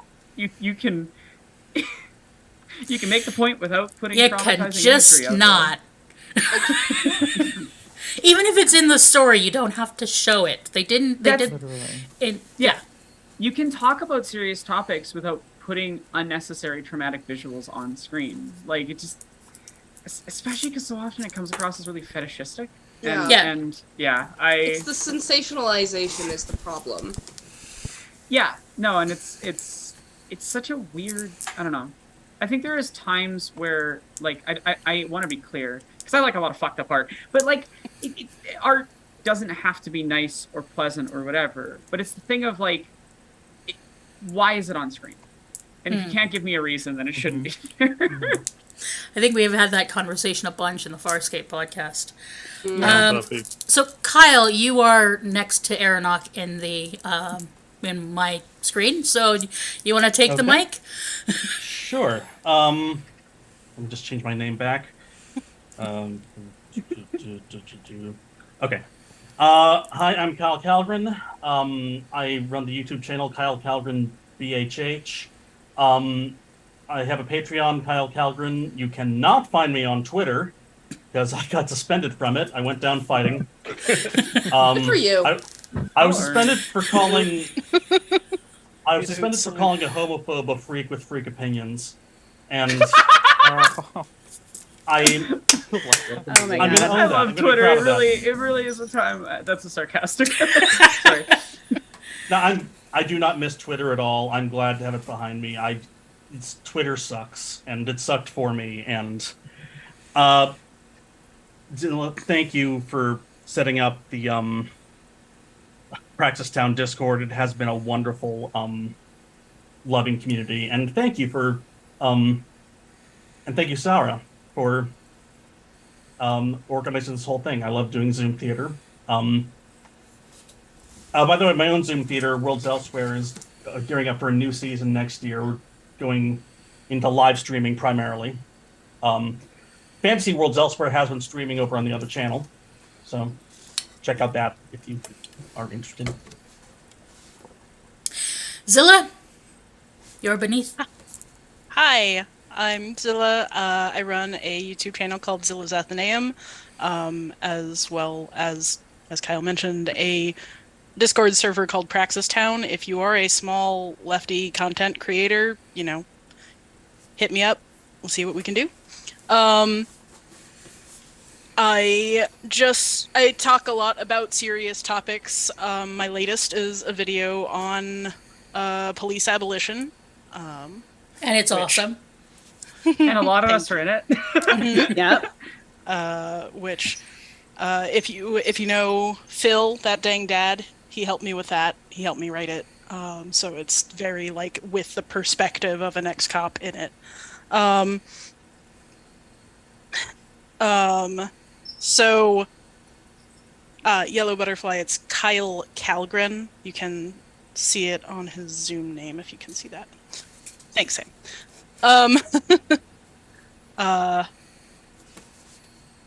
Right. So, yes, I make a lot of videos about very serious topics and also about silly little language and ancient history things that entertain me, and also about board games as media that we can interpret and criticize.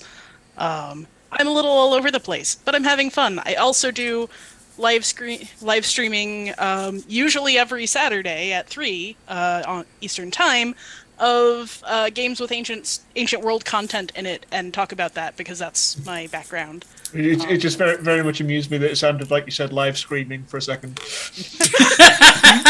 That is amazing. That's what most of live streaming is. Anyway. That's Twitter. That's just Twitter. I am still on Twitter and most of everywhere as Zillable, like syllable but with a Z. And yes, it's Zilla like vanilla. These are the two things I get asked a lot. Or Godzilla. No, that's over with David. Zilla in Manila. Oh, thank you, Tucker. But yeah, so thank you so much, Sarah. This was so much fun. One other thing I wanted to say about it, though, just to give you some context about me being here, one of the videos, really a video series that I made that is the most important to me, is the Echoes of Jewish Identity, because I don't see a lot of people talking about what it's like to be Jewish online and not in Israel. So this is the most Christmas I've allowed into my life in a decade. And I basically did it because Sarah said, "Hey, do you want to be one of the people that is glad Scrooge is dead?" And I'm like, "Yeah, I do." Yeah. It was a fantastic video series, by the way. I watched all of it. It was just... I said we would try and keep the Christian Christmassy stuff down because, as I said in the group thing, they appropriated everything. I'm kind of a lax pagan. So we can appropriate things from them if we want to. Yeah, and the anti-Semitism that's kind of in here. Oh yeah. Maybe we'll come back to that after we have some more introductions. I don't want to get into it right now. Yeah. Okay. Mandy, you are next in my screen. Oh, great. Hi, everyone. I'm Mainly Mandy, and my channel, you can find me at Mainly Mandy basically everywhere. My channel is mostly concerned with video essays about polyamory, but I do occasionally talk about other things, kind of like Zilla. I like to talk about what I like to talk about, and sometimes it's other things like fat phobia or being child-free or other things. I also am one of the co-hosts for a podcast called Respect the Dead. We are on all your favorite podcast places to listen, and we literally our motto is we are the podcast where we don't. So we shit on all the worst people of history who are dead and can't defend themselves. It's great. Literally, the reason my first thought about doing this was I went, Imagine if I got the Respect the Dead folks to do the scene in the, and then the other two couldn't make it because shit happens. But stuff happens. I was the only one that could make it, so I tried to channel Kaylin and Hoots through me as much as possible. But I think my very bad Cockney accent. Mandy, Hoots, Kaylin, send my love to Hoots and Kaylin. I love the podcast. I've been listening to it like every night. So. Oh, thank you. We appreciate that. New episodes come out on Monday, and we got some interesting ones coming out next couple weeks. So definitely keep tuning in.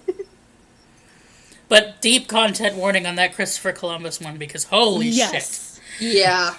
Yep, that's the one episode that made me cry. So that was a hard one. Oh, so look out for that one. Yep. Christopher Columbus was so horrible that colonialist Europe was like, you are a crime against humanity. Like, that is how bad he was. Yep, we talked about that. Yeah, it's pretty bad. Josh, sweetie, do you want to talk about our podcast? Since Sure. you don't, I dragged him into creating stuff. Also, I do apologize. I actually have to step away because some stuff has come up. Don't worry, everything's all good. You're all lovely and amazing. I adore you all. Sorry to cut you off. And Thank you for take coming, care of yourselves. Jesse. Thank you for coming.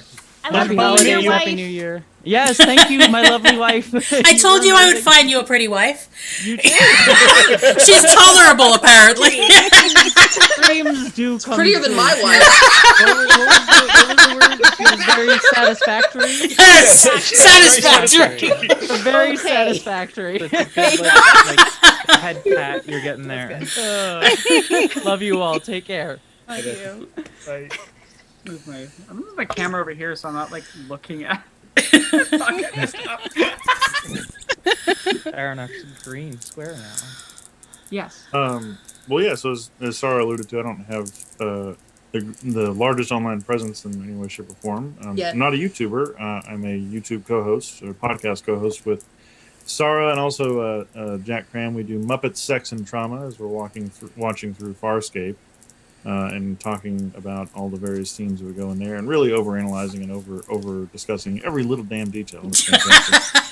So go check us out. We've got audio and visual components as well, and the visual ones are sometimes really fun because you can see Sarah struggle to maintain a poker face as Jack and I try to get plot points. Yeah, our darling Jack is in Sydney, Australia, so he couldn't make it. But you got to meet Jack; he is delightful. And we did, even if you don't watch Farscape, we next Friday, our episode watching Die Hard will be coming out. So. It was fun.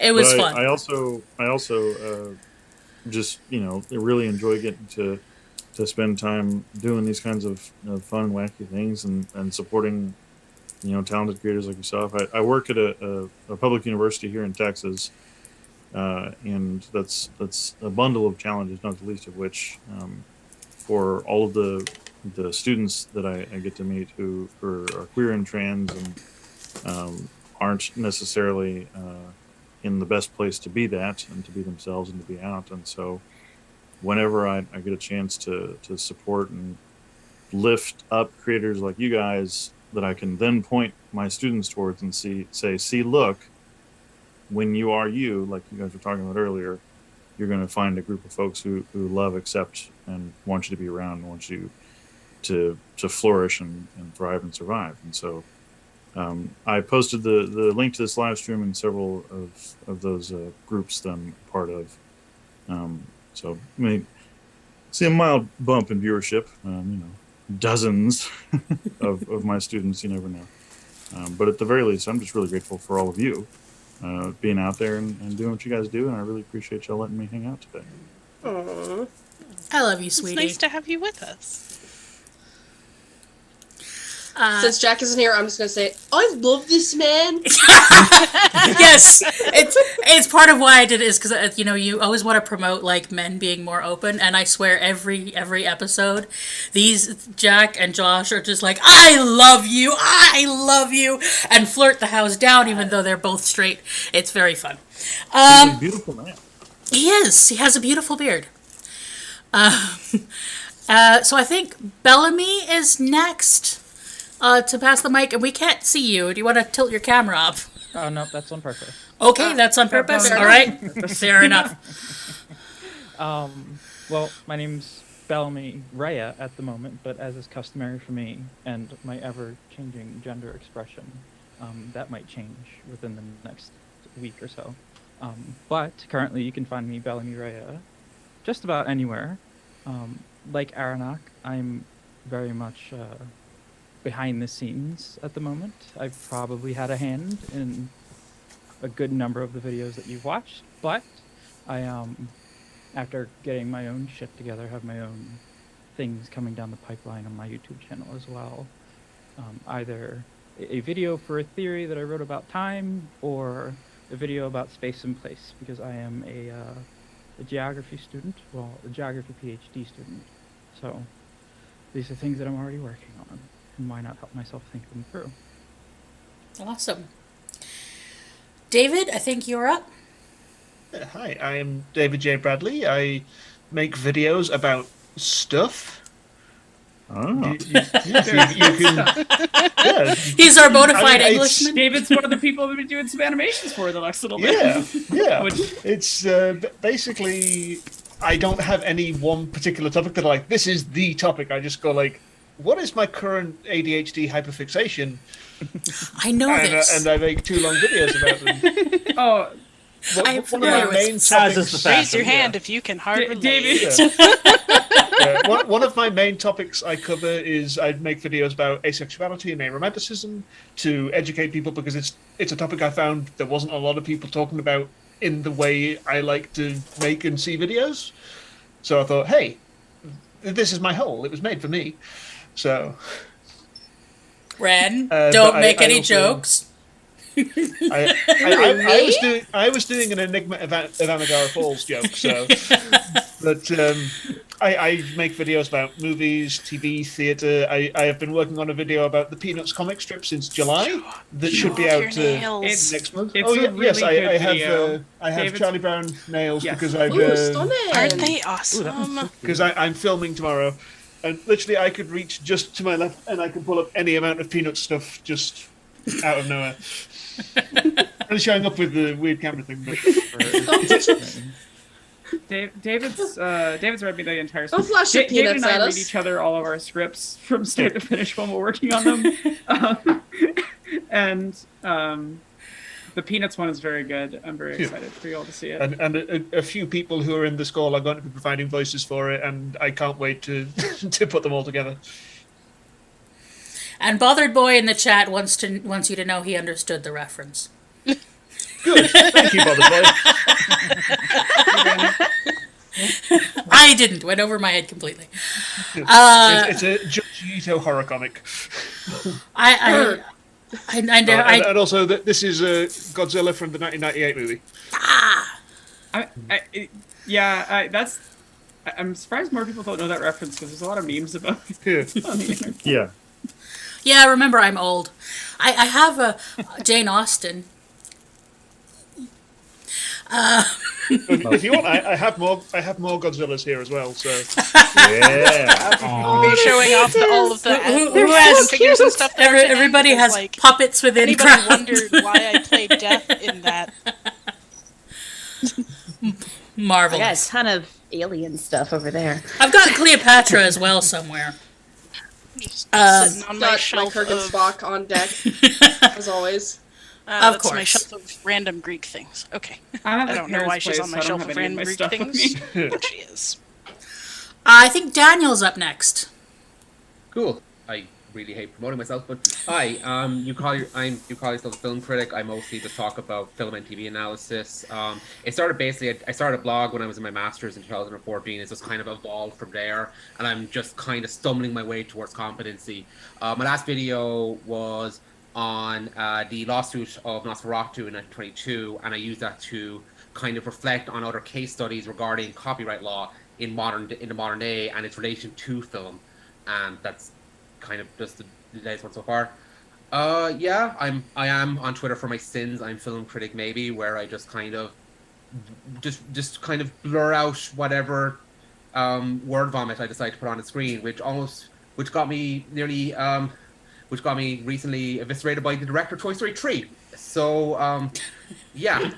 I'm working on 2 scripts at the moment. One of them is actually for a prompt that Sarah gave like a couple of months ago about one scene of joy. I'm nearly finished the script on that. Second one Yeah, is... my next video is going to be one of those 2. Not Joy, but the former one, Hope. Hope. You're only a few months late on that. There is no end date on those. My second one is actually analysis on, just kind of a look into Don't Look Up and the reaction to that and how that kind of relates to people's kind of sense of, well, just doom at the moment and just kind of going on further. But I'm hoping to get that out sometime in January. I was hoping to get it on for Christmas because I'm bringing up a movie that's set during Christmas, but because I have no sense of, like, a set schedule or progress and I have a massive ADHD brain, it's not happening. Can relate. I was thinking about doing one for of Wonderful Life, but damn, I'll never have time. Yeah. Atom, do you want to tell us about Anarchy Funhouse? The Anarchy Funhouse, yes. It's been mostly about the collapse of civilization and how we're all going to die in the climate crisis. really upbeat stuff. Yeah. With puppets. With puppets. Coming up, though, I'm doing a brand new show with the animator Tucker Woolley, and it's called The Adventures of Adam and Delilah Retake the Earth. And it's a sci-fi based kind of revolutionary. Well, it's about revolution. I don't want to say too much about it. The first episode will probably be out sometime in February, and that'll be 2 months, 2-3 months. There'll be at least 4 throughout the year. And at the same time, I have scripts for the Anarchy Funhouse. I'm sort of moving away from just screaming at the, yelling at the screen, and getting more abstract, more surreal, more narrative driven, because I'm sick of just screaming at the screen, and I just want to tell some stories that are, based in based in all of it, but just trying to be a little bit more hopeful. And that's all. So you can find me most places under Adam Fellows, ATOM. Bunch of songs on all the streaming services, Instagram, YouTube, yada, yada, yada. And this has been wonderful, and thank you, Sarah, for organizing this. And just being with all of you for this past few hours, it's been pure joy, and I've really, thank you. You were delightful. I particularly like how well you managed to squeeze everything out of that dick. Every opportunity. Whoa! Nothing but a lot of practice. Oh, Aeronaut. Bye, Aeronaut. I don't think they're leaving. I think they're saying they'll be right back. They'll be right back. Oh. Yeah. Oh, okay. On my tasteless joke, I'll pass to my friend who's excellent at tasteless jokes. Ren, do you want to... Great segue. It is. Hey everybody, for y'all who don't know me, I'm Ren the Barbarian. I've collabed a little bit with Sarah in the past. I make videos about YouTube and just general pop culture. I've done some Marvel stuff. And I like to think my brand is funny, but still informative. Yes, it is. I appreciate that. Also, me and Sarah did a podcast together earlier this year called Real Fat People. That's REEL, where we talk about representations of fat people in media, and that was a lot of fun. So yeah, come check out my channel. It's a fun time when I actually managed to put out a video. And your main series is TOS guides. Yes, I'm doing like a episode by episode like review of all the TOS episodes and talking about like the production stuff, behind the scenes stuff, the philosophical themes, because Star Trek is supposed to be like political commentary hidden behind sci-fi nonsense. No, really? I thought it was just fun space adventure. You'd be surprised how many politics people... in my... I could have sworn that Star Trek had no politics whatsoever. You'd be surprised how many people are like, stop making Star Trek. Star Trek's political. Yeah. Oh, it's the Too same late. with Star Wars. Like, Jesse's not here, but Jesse and I are doing a 3-part series on Star Wars and politics next year. It's like the word wars is in the title. Yeah, hello. Wars are never political. What are you The villains are literally called stormtroopers. Saying the film series where the henchmen are called stormtroopers has political elements into it. I don't believe it. I don't know. The villains have a specifically all British accents, are specifically white men, and specifically dress in neo-Nazi / Nazi uniforms, and their soldiers on the ground are called stormtroopers. I wonder if maybe there's some politics here. I wonder if the director's saying, as we know, this all is British based people on- are evil. So I wonder if an entire section of the prequel series involved the Galactic Senate. No, it couldn't be about politics. No. But we can have all that, but we can't have queer people and people of color. That's that's a bridge too far. Just Queer existing. people can't exist in space. Yes. Yeah. But I It's wonder like if underwear, the evil apparently. chancellor saying things that are verbatim based off of George Bush was a political statement by the series. I'll tell you what, Revenge of the Sith has gotten a lot better and more depressing since 2016. Ugh. Oh, This is yeah, how no, democracy dies. I'll have some... Just wait. Jesse and I have things to say. But everybody needs to watch Andor for hope. Yeah, Yes. no, actually, so the first video is about the vast majority of Star Wars media and how it's kind of a little bit politically incoherent. Like, it tries to do things, but it's trapped within neoliberal frameworks, and both, like, in its political discussion and in its literal storytelling structure by taking on Joseph Campbell's monomyth. So, yeah, it's going to be a fun series, but the second video is just about Andor, because... everyone, I can't. You can hate Star Wars, fine, that's cool. You need to watch Andor, like. it's very good. So people have gotten very angry at me for saying this, but Andor is explicitly anti-fascist art, and Yeah. and it has True. like actual fucking leftist theory said on screen in speeches. Yeah. Yeah, A character like the throws a idea pipe that bomb at police, and that's shown as a good thing. Like, Yeah. I don't know. I don't think this series is not left. it puts like the prison system and this idea of like enforced labor through like serving your debt to society on. Yeah. Yeah. It basically directly states that the American prison system is designed to keep you in it, and that it is a purely for labor purposes. Like, And yet, I finished the show feeling hopeful, like because it has it's that. really hopeful And, because it's a Yeah, Even though it leads directly into Rogue One. that's what we is so good is when you've got like that's why I did that whole thing about the one scene for hope is because like hope is difficult and because we sell ourselves on these like fantasy stories. I was watching your video about hope, Adam, and yeah, we sell these fantasies of thing, but real hope is important and hard won and everyday and action. Well, I hope you can't have hope without the You're action. veering into Buffy territory. Yeah, hope by itself is not enough. Yeah, we're gonna start quoting Buffy. Like you don't have a good choice, but you have a choice. Rebellions are built on hope. It's hard and it's painful and it's every day.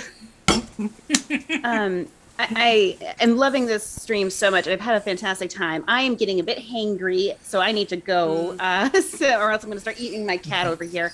So thank you all so much for having me. Whoa! He's so beautiful. Pleasure. He's so beautiful. Thank you all so much. Have a great night. Bye. Hey, Mandy. Good one. I have to head out too. My family's having dinner. I'm gonna go sit with them. I'm starting to get a headache. Hi, Adam.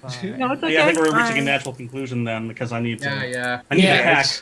It's 5 minutes after midnight, so I should probably go. Yeah, a little bit. Well, I've got to leave because I've got to. I'll see you guys on the Discord. yes. Thank you all for coming in our little YouTubers Christmas party. It's a pleasure to meet all of you. And thank you so much for organising this, Sarah, and doing such a great job reading the story. Fantastic. Yeah.